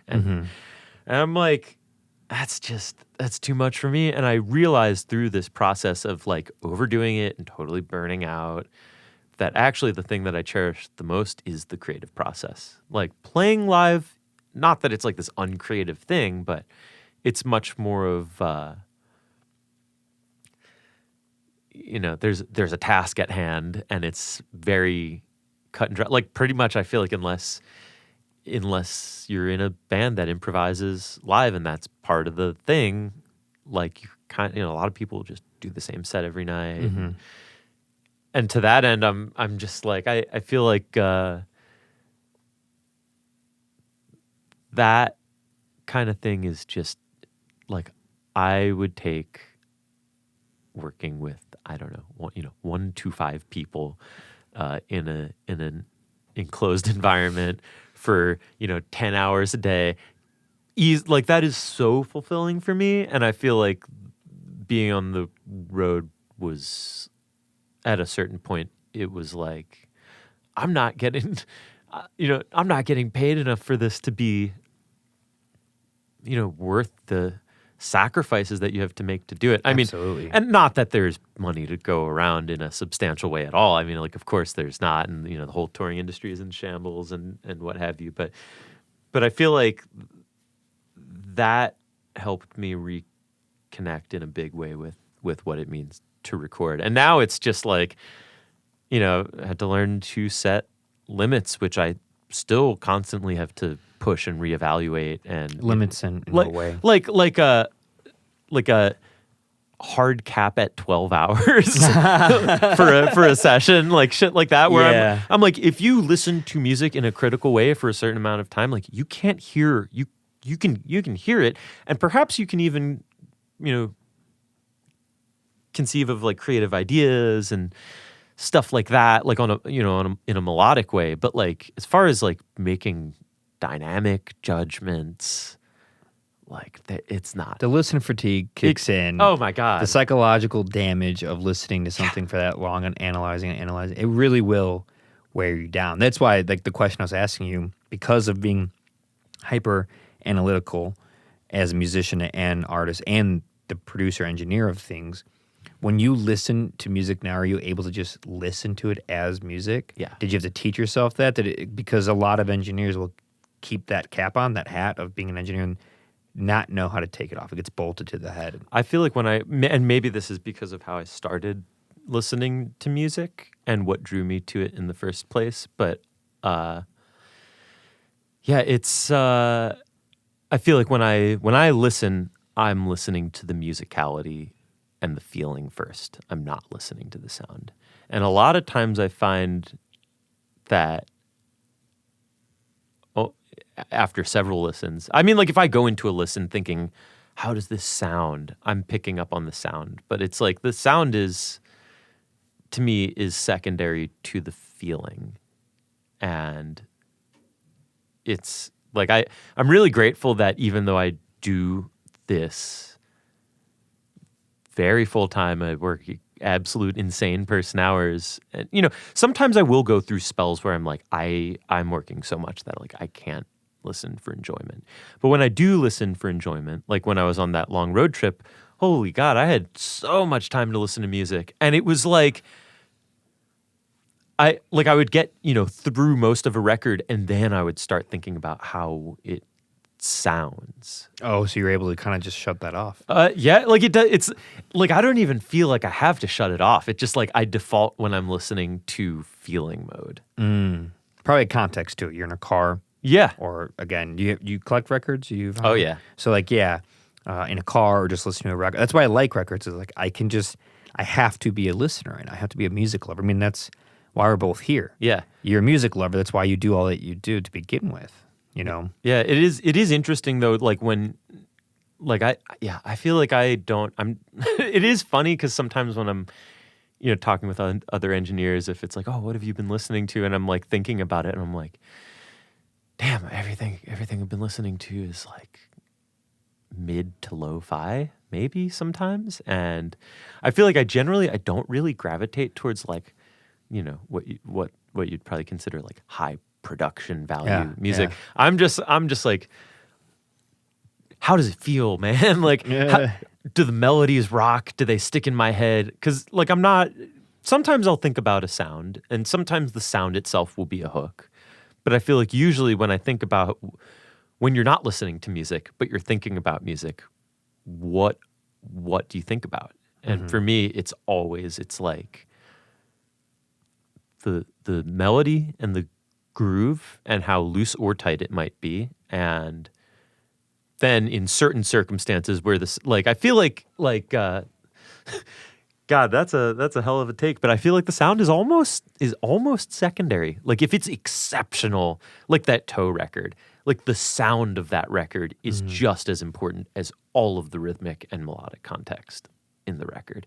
Like imagine if that record was recorded like really bone dry. Like it would be a different record. Yeah. Everything would feel totally different. And I feel like, I'm really lucky in that way. And it's also been a thing to overcome because I feel like all my early recordings were just like, not that I like had no idea what I was doing, but like it was all feel. Like it was, I would, would do like 6 revisions of mixes, and like only by the 5th or 6th one I would be like, oh yeah, this is muddy, huh?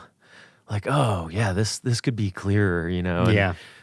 And just so, but I think that's, I mean, I would hope that that's why certain folks of a certain mindset might come to me to make records, is because I'm so like feeling focused.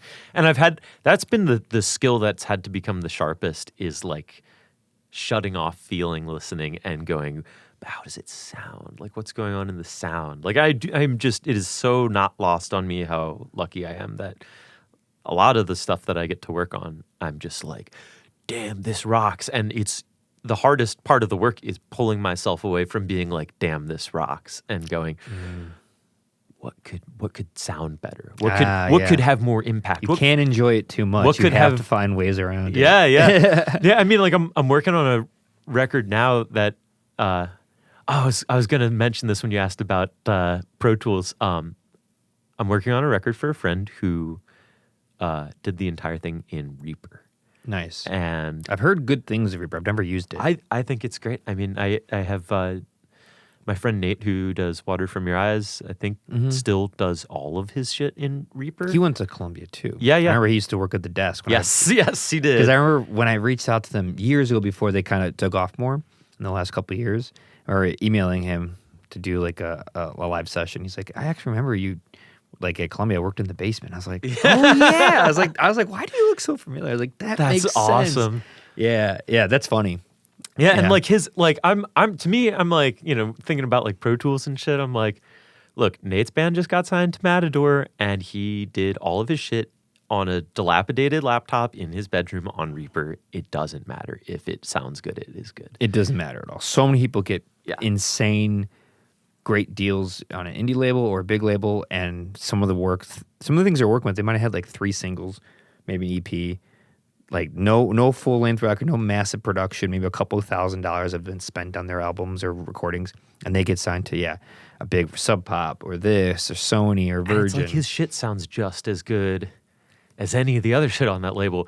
No one would know that he did it in his bedroom. You know, it's just, it sounds amazing. But so I was working on this friend's record on Reaper, and it's been like, it's really a funny process, because he's like done all these mixes and like put so many plugins on every channel that like classic. So each song consists of like 3 or 4 session files that he will then max one out, bounce it out, pull it into another one, keep going, et cetera, et cetera. And his songs are really lush and like confusingly lush. And it's been a really interesting process, taking everything I know, loving this guy's music, but sort of being in this position of like, you know, I know the feeling I get when I listen to the song. Now, how can I make the impact match the feeling? That's kind of how I think about a lot of overdubs too, is like, oh, like a section makes you feel like a rise in energy. Well, let's add some more guitars there. Yeah. That's what it's telling you to do. Like, let's put some shakers there. And it's like kind of the same shit mix-wise with this dude's record, where it's like, it's really fun listening to these songs. But I'm like, it's like a game of like, can I match the impact with the feeling that I get? And sometimes, you know, after you're mixing for like 4 or 5 hours, it's like, I don't know, do I just like the song? like I need to not listen to this. And as we've continued, we've been working on this for a few months now, and as we've continued through this process, I've been learning so much about, I think, how to match the feeling with the actual sonic knock. And it's interesting too, because, you know, it's like classic case of like person who's worked on their own music alone for like years and years and years. Dude's been working on this record for like 6 years. Oh wow. And of course there are things that he loves about the, you know, as close to the finish line mixes as he could get.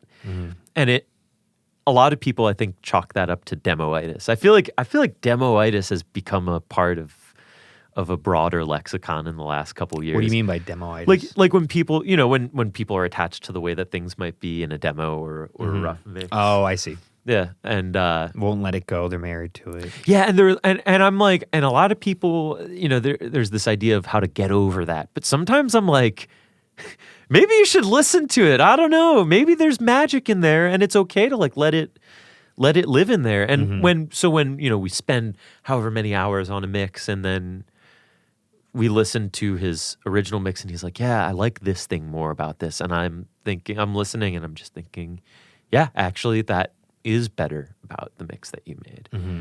And he'll be like, I don't know, maybe I'm just like attached, maybe I'm too attached, and I'm just like, no, you're not too attached. You're not attached enough. You're right. Like you're right, and I got to get as attached as you to these. Yeah. You know, the funny, like, you know, it's like looking into his session files. It's like so much shit is clipping, but I'm like, I can't hear it clipping. I feel like it just means you have less headroom, but if you don't want your shit to have a ton of headroom, then fuck it. If it's right, it's right. Yeah. It's very, very funny. Clipping on it being recorded or clipping on the output of the channel? Like on the output of the channel. Okay, that's a little different, though. Yes, yeah. Yeah. When it's clipped digitally into like being recorded. Yeah, none of that. That is a very, I was like, how do you not notice that sounds? Like that's the most noticeable sound in audio world. Oh, no, I'm talking about just like output. Okay, shit that's a little different. Where I'm just like, yeah, turn down your master fader, at least give me a little bit to work with. But like, you know, whatever. If your buses are clipping and I'm not hearing distortion and you're not hearing distortion and the headroom doesn't bother you and doesn't bother me, I'm like, I love dynamic mixes, but I do too. I personally am not for the overmastered crunch war, mastering war of just like 3 decibel change from the lowest to highest. Yes.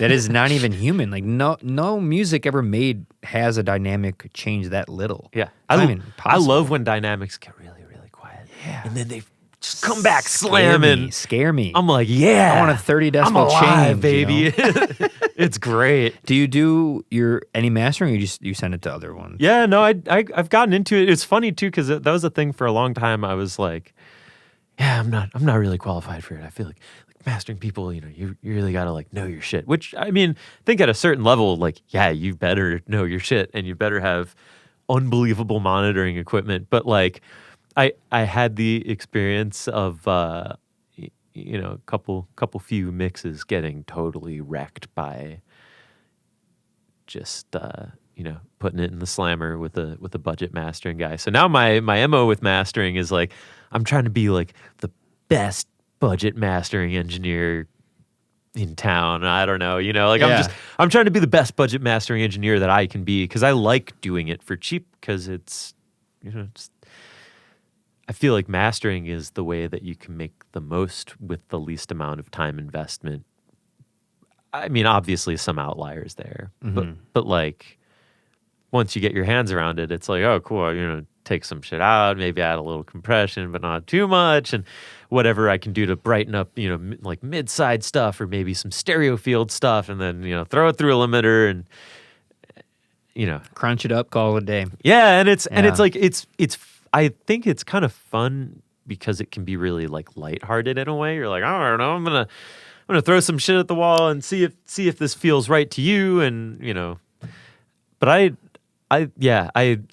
had the absolute luck of on a tour with Dust Star in January of 2023. We played in Oakland, and this very, very sweet guy named Amar who runs a place called Macro. It's a mastering studio. He came to the show, and we'd never met, and we very quickly figured out we have like a demented amount of friends in common. It was like we were like both like, I can't believe we haven't met before. This is one of those. Like totally like, what are the chances that we hadn't met before? Like almost improbable it felt like. And so, you know, he was like, hey, you know, if you have time tomorrow, like I'm gonna be at the studio, like if you want to come by and see it. And I was like, hell yeah, of course I want to see it. I've never been to a mastering studio. And man,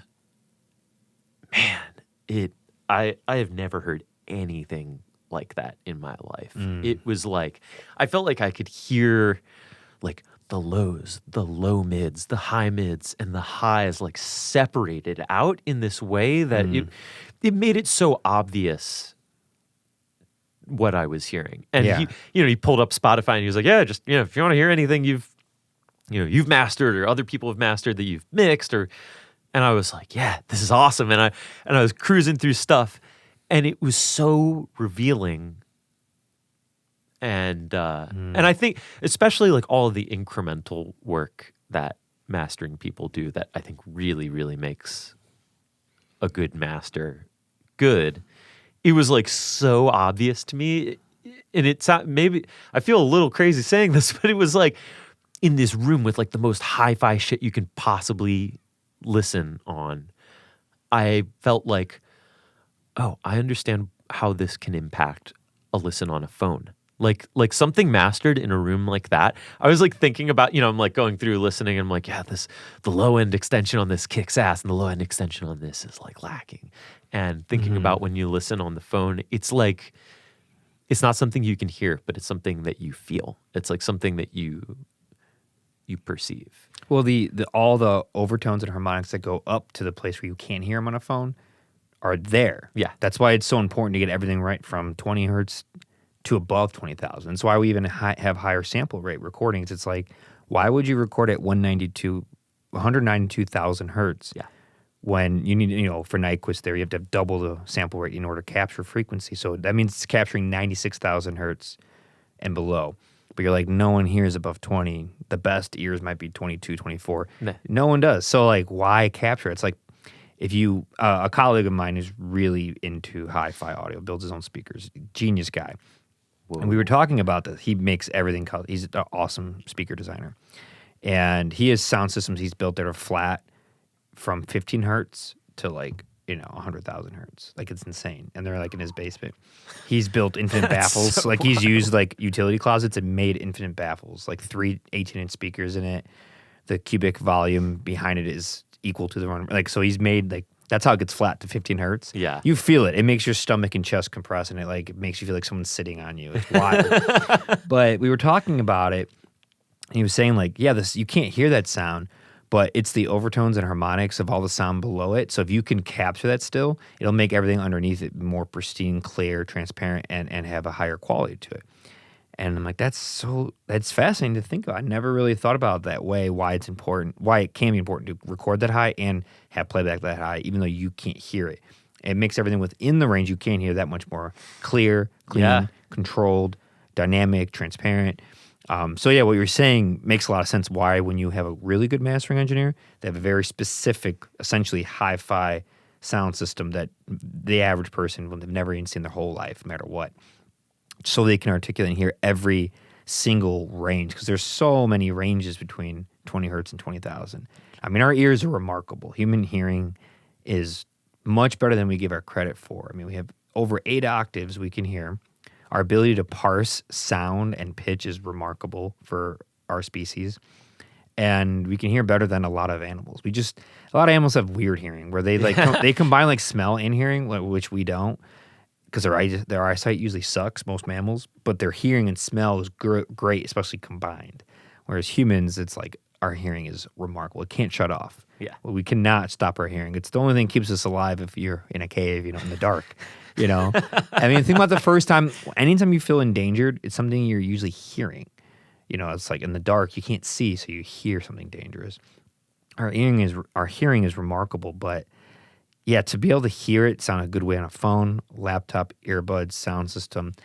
It's almost like I tell a lot of people, like, you might not even have to mix for a sound system anymore because who listens to music on actual full-range loudspeakers in the living room anymore? Me. I mean, I do. Yeah. I know you do. But every time you walk into a house, would you actually see a tweeter, a mid, and a subwoofer? No, you see like a Bluetooth speaker. You see an Alexa, a Bluetooth speaker. Some people get really into it because they get to combine different Sonos ones. Yeah. I'm like, you're cool. Like, how about you just get a real sound system? Yeah. No Bluetooth, directly connect. There's some hacks. You can just plug your laptop into and control it from your phone like a wireless controller. It's still not Bluetooth. I'm nerding out now, but there's things you can do. And I see all these amazing speakers, Panasonic, Pioneer, Kenwood, Fisher, or Kenmore. Kenwood. Kenwood. Ken Moore's like, Street. yeah. You see all these speakers now over like Craigslist and eBay, and no one's buying them. They're like $80 for like awesome speakers from like 1992. It's so nuts. And they're amazing. Like, guys, go out there and buy these speakers. That shit's gonna come back. I feel like it has to. It will if people. What we really need, because everyone's so influenced by pop culture and TikTok, we just need people in that echelon to just do it for real. Because until then, everyone's obsessed with AirPods and Bluetooth. And Bluetooth has gotten better. Bluetooth was hot garbage. Oh, yeah. When we were at Columbia and I was learning about it, Bluetooth was not good. Yeah, Bluetooth was shit, and also like the quality of Bluetooth speakers was bad. And now they're really good now. They're crazy. Really good. Like for like if you're like, oh, I'm just trying to enjoy listening to music, like, get a Bluetooth system. They're amazing. Yeah. Like I can't think of those little like pill shaped ones. Mm-hmm. Like it sounds like a whole sound system. It's crazy. And it's small. Well, it sounds like one until you A/B it with one. Oh yeah. And then you're like, this does sound good, but not as good as my at least in 215 terms speakers. of like low end. I feel like low end vibrancy has just like It's gotten way better. so much better. Those It's Bose, awesome. like the big like pillar Bose ones that people bring to the beach. Yeah. They're like $600. They're pretty darn good and water resistant, almost waterproof. Sand, wind, like nothing will affect it. But that's doesn't beat some shit that's like 6 feet tall and No. kind of looks like a refrigerator. No, it doesn't. But they have a place Yeah. where they are great. Is hey, I want to go to the beach with my friends. Well, you're not going to bring your big old Pioneer speakers. No. Bring your Bose Bluetooth. I get it. Or you're on the stoop hanging out with people. Yeah, bring it. That's why I like that earlier when I was bringing up vinyl and Spotify. Like, they're great for different worlds for different reasons. And same thing with AirPods. My AirPods, I was so against them forever. I was just against Bluetooth. I always had to have a cable. And I was like, I do like go on long walks and hikes and jogs. This probably would be more convenient. Yeah. And it sure is. And I use it for that. But when I go on an airplane, the AirPods don't sound very good on an airplane. Yes. Do not block out all that low rumble. But what does is the negative 35 decibels you get when you put on Sennheiser HD 280s. Yeah. And if you put up your volume just right and you put that on, it's way better on an airplane than AirPods. Way better. You look dorky. You got this big old coil cable, but it's way better. It blocks out more sound. It sounds better, and now you can actually like block out because AirPods can't block out that low rumble that's shaking your ears from like the cab. So I think they're all great for those listening. Like, get AirPods, have over-the-ear headphones, have your little Bluetooth speaker, have a full range sound system, but like use it for each task. Like, use your Bluetooth when you again are out and about traveling. Use it, but man, when you're in a house and you have control of your living room, please put some speakers, like real full range, big old speakers in there that can go loud, quiet. A good receiver with many options that you can equalize and change. Maybe has a room control mic that you can harness. Things like that. And they're not that expensive. You can buy that stuff relatively cheap. Yeah. Honestly, cheaper than some of the Bluetooth gear, to be honest, because it's so used and old people don't want a Pioneer receiver from 1995. Really funny that I grew up. My dad had a stereo system in the living room. Same. And we would sit in front of it together and like listen to music. And he, ditched his old setup and got like a, Sonos. And and I'm just like, that's awesome that you have that and I have big full range speakers. Yeah. Like that's like the funniest thing It doesn't ever. make any sense. Yeah, and like a tube receiver and shit. Like, yeah. My dad is such a big sound person. My whole life, he's the biggest sound systems, all these old speakers. And then he just like got rid of everything when it became like 2000s when everything was silver and sleek. Yes. And lame.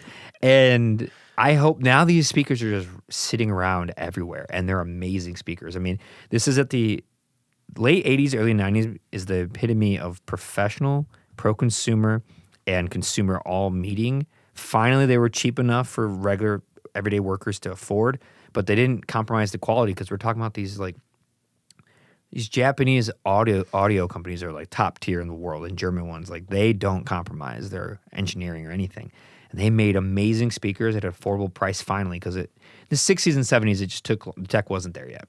But it finally got there. They were good quality, and how we know that is 30 years later, I'm ranting about it on a podcast. And they're still in perfect shape. They don't have holes in the cones. Nothing fell apart. The copper wire didn't come apart. The magnets are still good. It's like, go out there and you can find awesome speakers for $50, $100 for a pair. Great shape, take off those dust caps, and you only really need those if you have like animals or kids. Take those off and just call it a day. And people just, I don't know why they're not doing it. I want to see more apartments and living rooms filled with these speakers. They're amazing speakers, and they're not expensive. They're so cheap. Yeah, I mean, there's something I think, like, I mean, this is, I feel like, especially in this age, it's like such a trope, but it's like they really did make the shit better.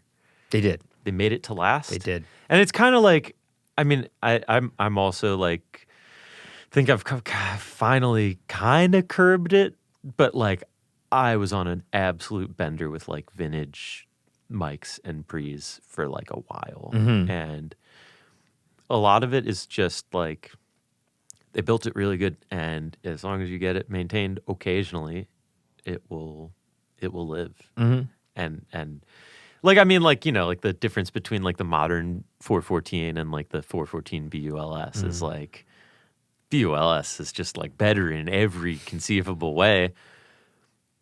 You know, maybe it's because it has a transformer, but also they just built all the shit better. Yeah. And I mean, like the silliest thing that I've and I'm still just like for anyone listening, don't do this. I bought a 1954 Gates broadcast console, all tube.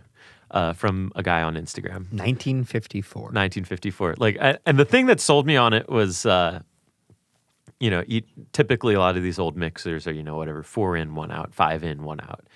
And this one was like, well, it's that, but also each channel has its own direct output. Oh, that's cool. What the guy didn't tell me was that each channel with direct output is all fixed gain. I had never used anything with fixed gain before. No. I was just like, what do I do with this? Like, how, I don't know how I could possibly make this work. And then I figured, oh, you know, you send it to a line of, you know, I've got like a Neotech sidecar, like send it to that, boost the gain, like send it to a compressor, boost the gain. Like there's a million ways to make it all Other work. gain stages that can make it work. Yeah, totally. But it's like, this thing it was built so well. Like it only took a little bit of love to just get it in totally rip-roaring shape. And it's funny that the couple of techs who have worked on it were just like, oh yeah, this is like the easiest schematic to read ever, because it's like so much stuff now is built with, you know, a lot more. There's just more shit going on. More microprocessors. They're not as point-to-point analog, and point-to-point analog it's the easiest. I mean, that's why like working on old cars in like the 80s and 90s was so easy. It was it was the highest version of analog before computers got it. And it was like right at the end. So it's like, oh, I need to change my alternator. It's like, it's right there on top. It's 2 bolts and a belt, a tension belt you loosen, and boom, you just saved yourself like $800. Yeah. And it's anyone can do it who just like sees it. Schematics laid out right there. And it's the same thing with like older speakers. Everything's so simple. Imagine trying to fix and repair a brand new Bluetooth speaker now. Yeah, they're computers. They're legitimate computers. Yes. An old speaker has a passive crossover, couple wires, boom, snip, snap. You can replace parts. They're modular, is what I'm getting at. Very modular systems, and systems aren't modular anymore. They don't want people tapping in them and fixing them. They don't, because then you can save a lot of money if you know how to fix all this stuff. Yeah, you know. Then you get into like 500 series, and then that stuff is crazy. Do you have any of that stuff? What's up? The 500 series? Any of that? That shit is crazy because it is all modular, and they have a lot of these like DIY kits that like if you can solder you can like put together a preamp or like. I'm looking forward to doing that. My a friend of mine, him and I are into electronic soldering and all that. So one of our goals for 2024 was to buy like a really nice clone preamp type of thing and just start like making them. You know, instead of spending $5,000 on a nice preamp, you could spend $500. That's been on my list for Let's start a shop. Yeah. Preamp shop. Yeah. Yeah. I mean, the people who I know who are into that stuff are just like, just totally blow my mind. And it's always funny. I feel like almost every experience I've had with tech people, they'll be like, really excited to like explain it, and I'm like, I understand like maybe a third of what you're saying, but like I love listening to you talk. It's so maybe I'll pick up some new terms and then go home and go, what the hell was that? What were they talking about? And I'll learn, you know, slowly. But it's it is a shame that stuff is made in a way that not only cheaps out on components, but also makes it harder for you to Work on. like fix no less mod. And I feel like I mean, that's Apple's the king of that. oh yeah. Oh yeah. Don't even get me started. Dude, I was rocking on a 2012 MacBook Pro for like up until this year. Wow. And that was like the last era of like you can really take your shit apart. Yeah, you can't anymore. My laptop, it's sealed up. It's like a vault. Yep. They can't get in that thing. There's nothing you can do about it. The thing that was awesome about the 2012 is, and I'm not like a super computer savvy, but like I installed an SSD. I swapped out the battery for another battery. I installed, additional RAM, and it was so easy. Mm-hmm. And that was how I kept it rocking until it was just like Pro Tools is like, please kill me. I can't take it anymore. Pro Tools has a hard time working on anything that isn't good enough for Pro Tools. That's the only difficult thing about Pro Tools. Is that I still use this on my rig at home. I still use Pro Tools 11. Oh, wow. And not at the studio. At the studio, we have like, 2023 Ultimate or whatever the new guy is. But I'm like, all my plugins work. I guess the workflow hasn't really changed with the updates, but it's like everything I need to do, I can do. I mean, like, what does the new one have that 11 doesn't have? You can't do the thing where you like drag a region over another region and it makes them both translucent so you can see how the transients line up. Like that's amazing. But I'm like, is that worth the whole upgrade? Like, nah, it doesn't. Like, it doesn't matter. Like, if as I've said 100 times already, like if it sounds good, it's good. So I was making a lot of stuff on just like PT11, and it's like I think about that stuff like a tape machine. Mm-hmm. It's like I have everything I need to record. I was using a Firewire Apogee Duet at home until a couple months ago when I got a USB Apogee Duet too. And USB from Firewire. Yeah. USB 3? 3.1? I don't know. Probably one of those. I think it's 2 or 3.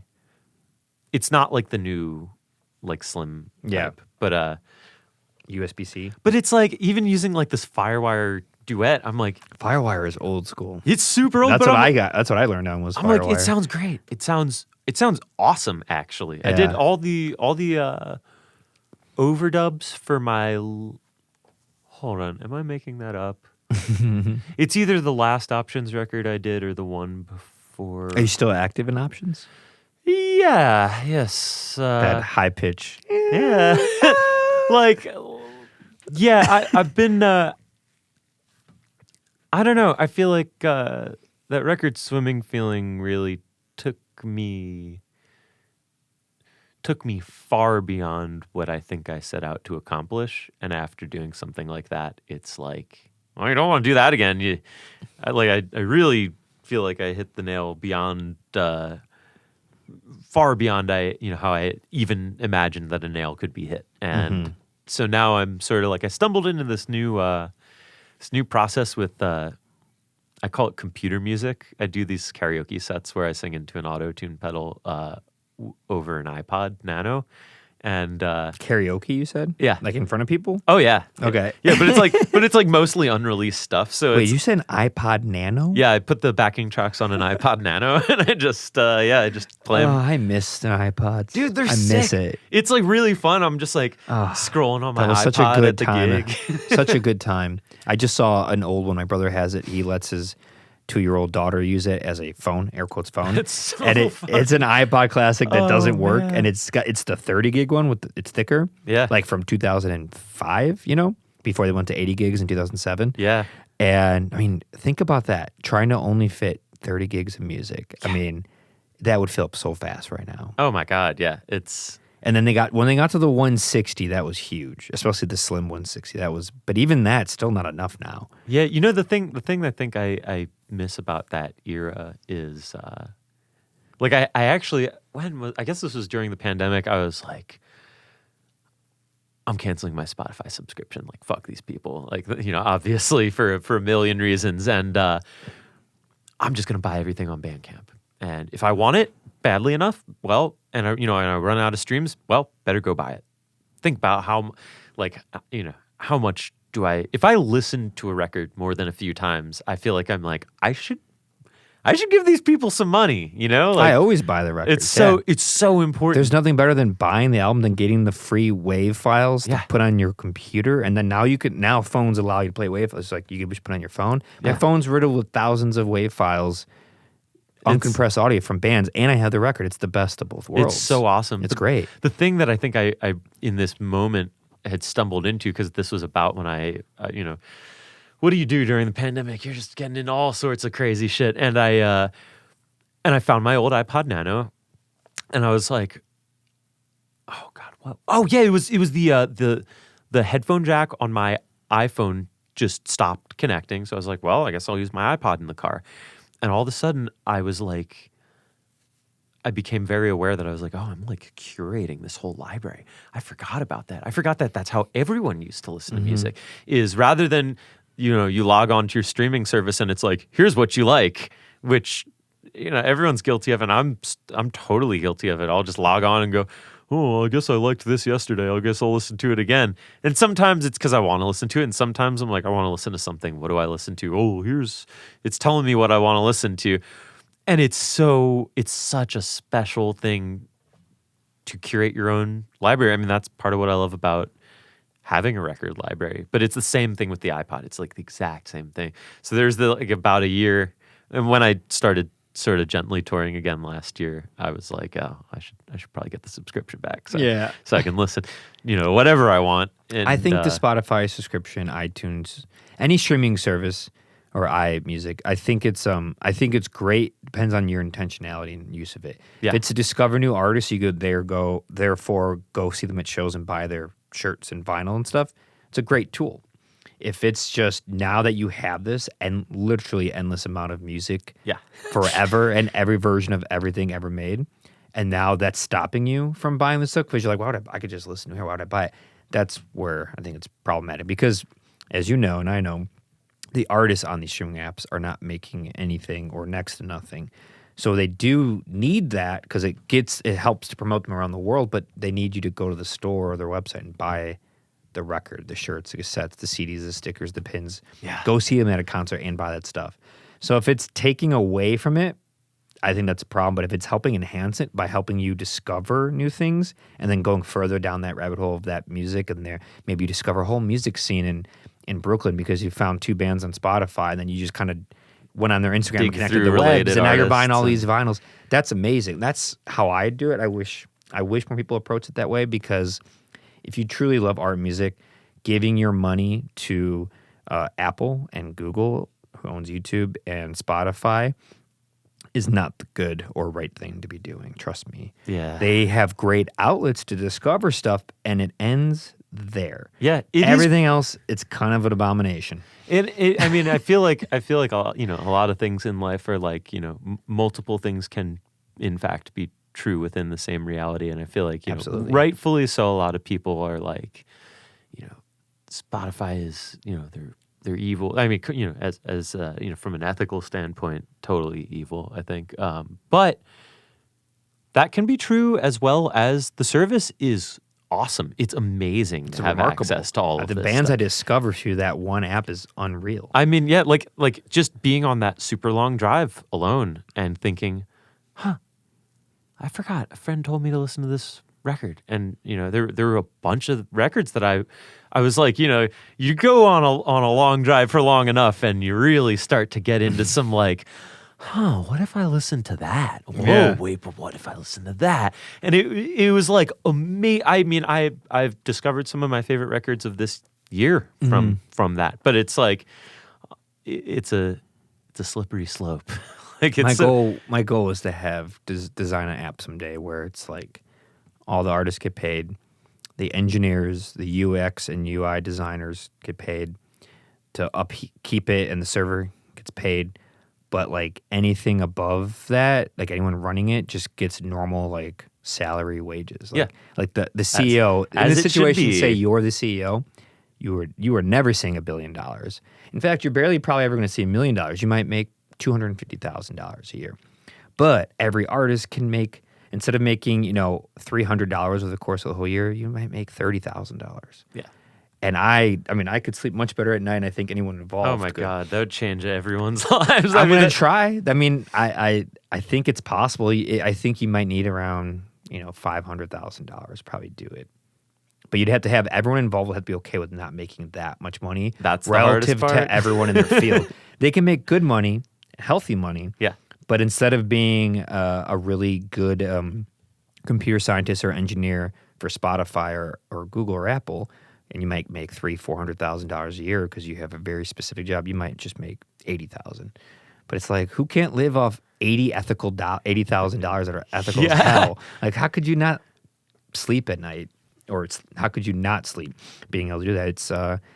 It's hard though, because they have such a monopoly on it. And I tell you what, if I did do that and did do it cheap and people really got paid well, I probably had to be scared for my life. Oh yeah. Oh, like these people have the money to just have me killed and no one would ever know. Yeah, they don't want. I mean, it is.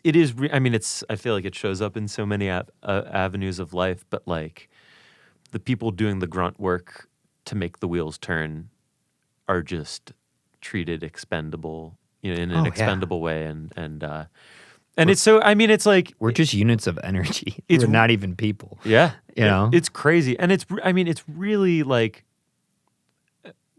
when I was trying to see if touring as like a lifestyle could work for me, it became like I couldn't unsee once I saw it that the whole industry sort of does this thing where it like fetishizes horrible tragedy and like heartbreaking suffering.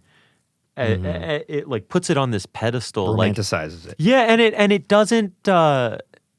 It's never like, oh, what could we do to make sure that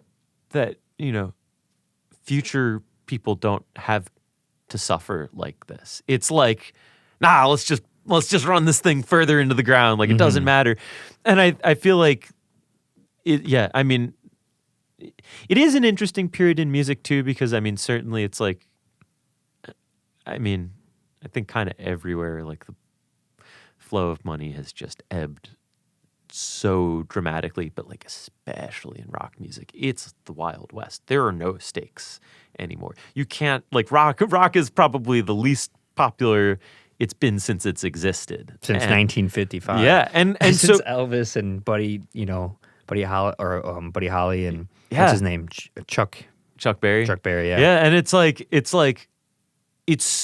the one hand, it's like, downtrodden times can really spur like bananas levels of innovation, which is cool. But I'm like, that's great, but I wish that that the lesson wasn't, wow, it's what a story of this person who suffered, and to me, I'm like, I wish for enough smart and motivated people to want to do something to move the needle in how people can be taken care of, because it's gonna just it keeps getting worse for everyone in this field. I mean, like, even thinking about the idea, being a recording person, of like, getting the coveted label payout for a project. Like, I don't think I've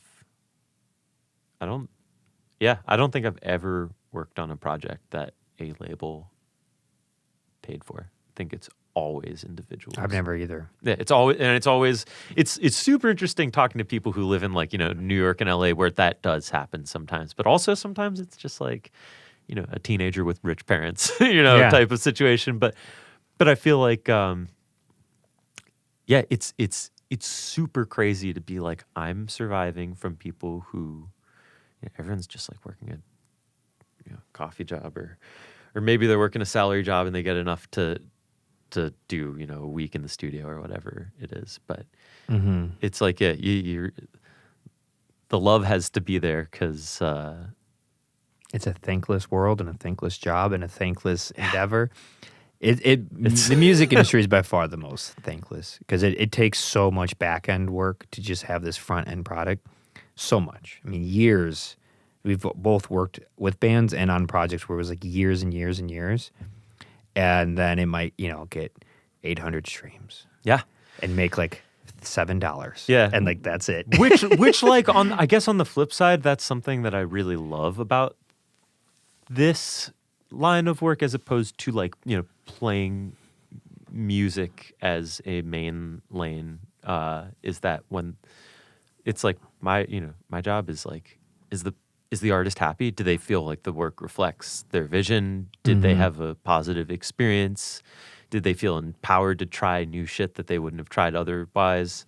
And if all those answers are yes, then like, hell yeah, I did my job. And if they want to go dump it on Bandcamp, that's their prerogative. If they want to, if Island Records signs them and puts out their record and then drops them, like that's all their prerogative. But my job sort of ends, like it would be awesome if something popped off, of course. But, Sure.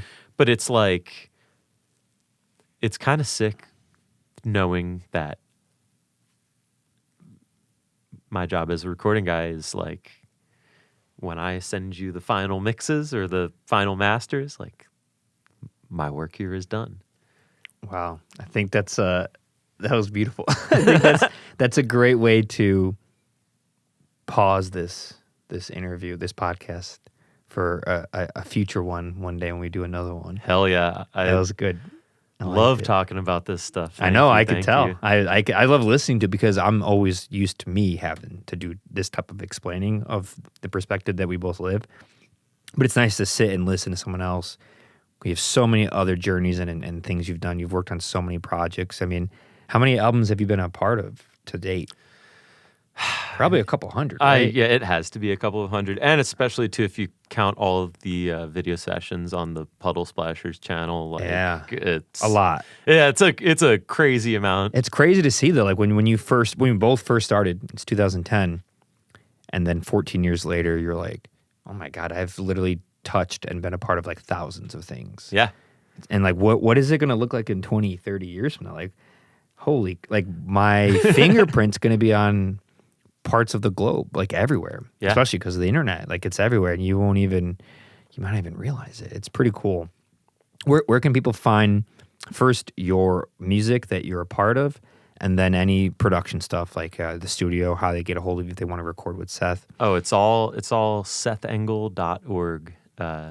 Just SETHENGEL.org. I designed my own funny website. Nice. And that's everything? Everything will be found there? Yeah, it's my entire recording discography, my entire personal discography, contact page. Cool. And then like et cetera. Instagram, Facebook, that kind of thing. Yeah, it's all on there. I feel like, like we've watched different social medias come and go, and websites are forever as long as the internet exists. Did Diamonds Are Forever get to you for that one? Oh yeah. Websites are forever. They are. They really. I'm like, and my website's funny too. It's like design. I built the whole thing myself with my middle school level HTML knowledge, and it's simple, and it just has everything that you could need on there. Mm-hmm. It's fun. Like it's an art project, really. Yeah. An ongoing one used to indefinitely. Yeah, it's got some of my bad drawings on there. I like the .org. Yeah. That's a good touch. I couldn't get .com. I don't know why. And Someone else had that already? Yeah. I had that for a period when I was younger. I like Just that. because I was like, "Ooh, I can get a website," and I think someone snatched it up or something. But yeah, .org, because I am an organization. Yeah. Loosely. Loosely. Yeah. So everyone could find your recordings there, book you there, and then your band stuff's there too. Yeah, Your yeah. Music stuff. That's cool. Yeah, And then you work at which studio? at Ohmstead So Ohmstead. in Humboldt Park. Clever name. Yeah. Homestead, Ohms. It's that. a funny spot because it's a lot of like clean, clear, big modern stuff, and then like lots of freaky vintage. That's cool. Yeah. I would love to see it someday. That sounds cool. Yeah. If you ever want to check it out, let me know. I would I love like to. love doing studio tours, and I would love to. Yeah, That'd be fun. It's very funny. We just had someone new move in with a 1/2-inch 8-track tape machine, actually, Nice. and I'm like already scheming for a particular project that I'm like, what if I mixed all the drums in just, the first 2 tracks on the tape machine, just do it all in stereo, and what you got's what you got. Yeah. That'd be crazy. We got to find you a 2-inch tape. Yeah. I feel like there's something funny about the lower. I feel like the lower fidelity tape stuff feels more tape because you can hear it. Yeah, a good 2-inch tape with good gear, with a good band, a good engineer. Sometimes you can't even tell it's that good. Yeah, it's like the like 2-inch 24 track Studer. I'm like, yeah, man, this shit kind of sounds like Pro Tools. It sounds like Pro Tools is like a little scotch of saturation. Yeah, a little bit, just a little drop. Yeah, no, very cool stuff. Thank you for everything you've been doing in the music scene in Chicago and nationally. Yeah. All the bands, all the session work. I've always known about you and seen your work, and we have so many, like, insane amount of crossovers in colleagues and friends and clients. Like, oh yeah, hundreds of people that we all know of the same people. So it's really cool to see everyone over these years still like doing the thing. I don't care how successful or good someone is, to see them do it for a decade plus and like know about it the whole way, no matter who it is, what you do, what I do, it's really cool. And I always appreciate it because it gives hope you become a mentor for the people coming up. We now have been doing it long enough to where we have youngsters asking us questions, Honestly, that's been like the coolest thing about being in my 30s now is like sort of I'm working with a couple people who are on the younger side. One person who's like 20, 24, and I'm like, damn, how like feels just like yesterday that I was that age and had some sort of cool older person who was generous enough to show me the ropes and let me fuck up and all that stuff. And I'm like, I'm so grateful to be in a position where people trust me with that kind of stuff. Yeah, now you're that person. It's awesome. And I feel like,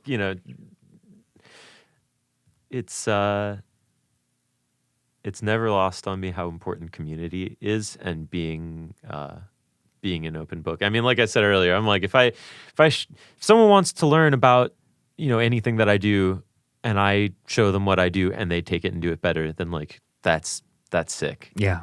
Does it suck if someone poaches your work? Obviously, yeah. But I'm like, what's better, for the world of music? Like I think it's a good mindset. I think you can have more longevity with your sanity if you can look at the world with those types of glasses. Yeah, it's not a race. It's not a competition. It's not a competition. No. It's all about sharing, and that's what makes the creative world go around is sharing. Really, I think love.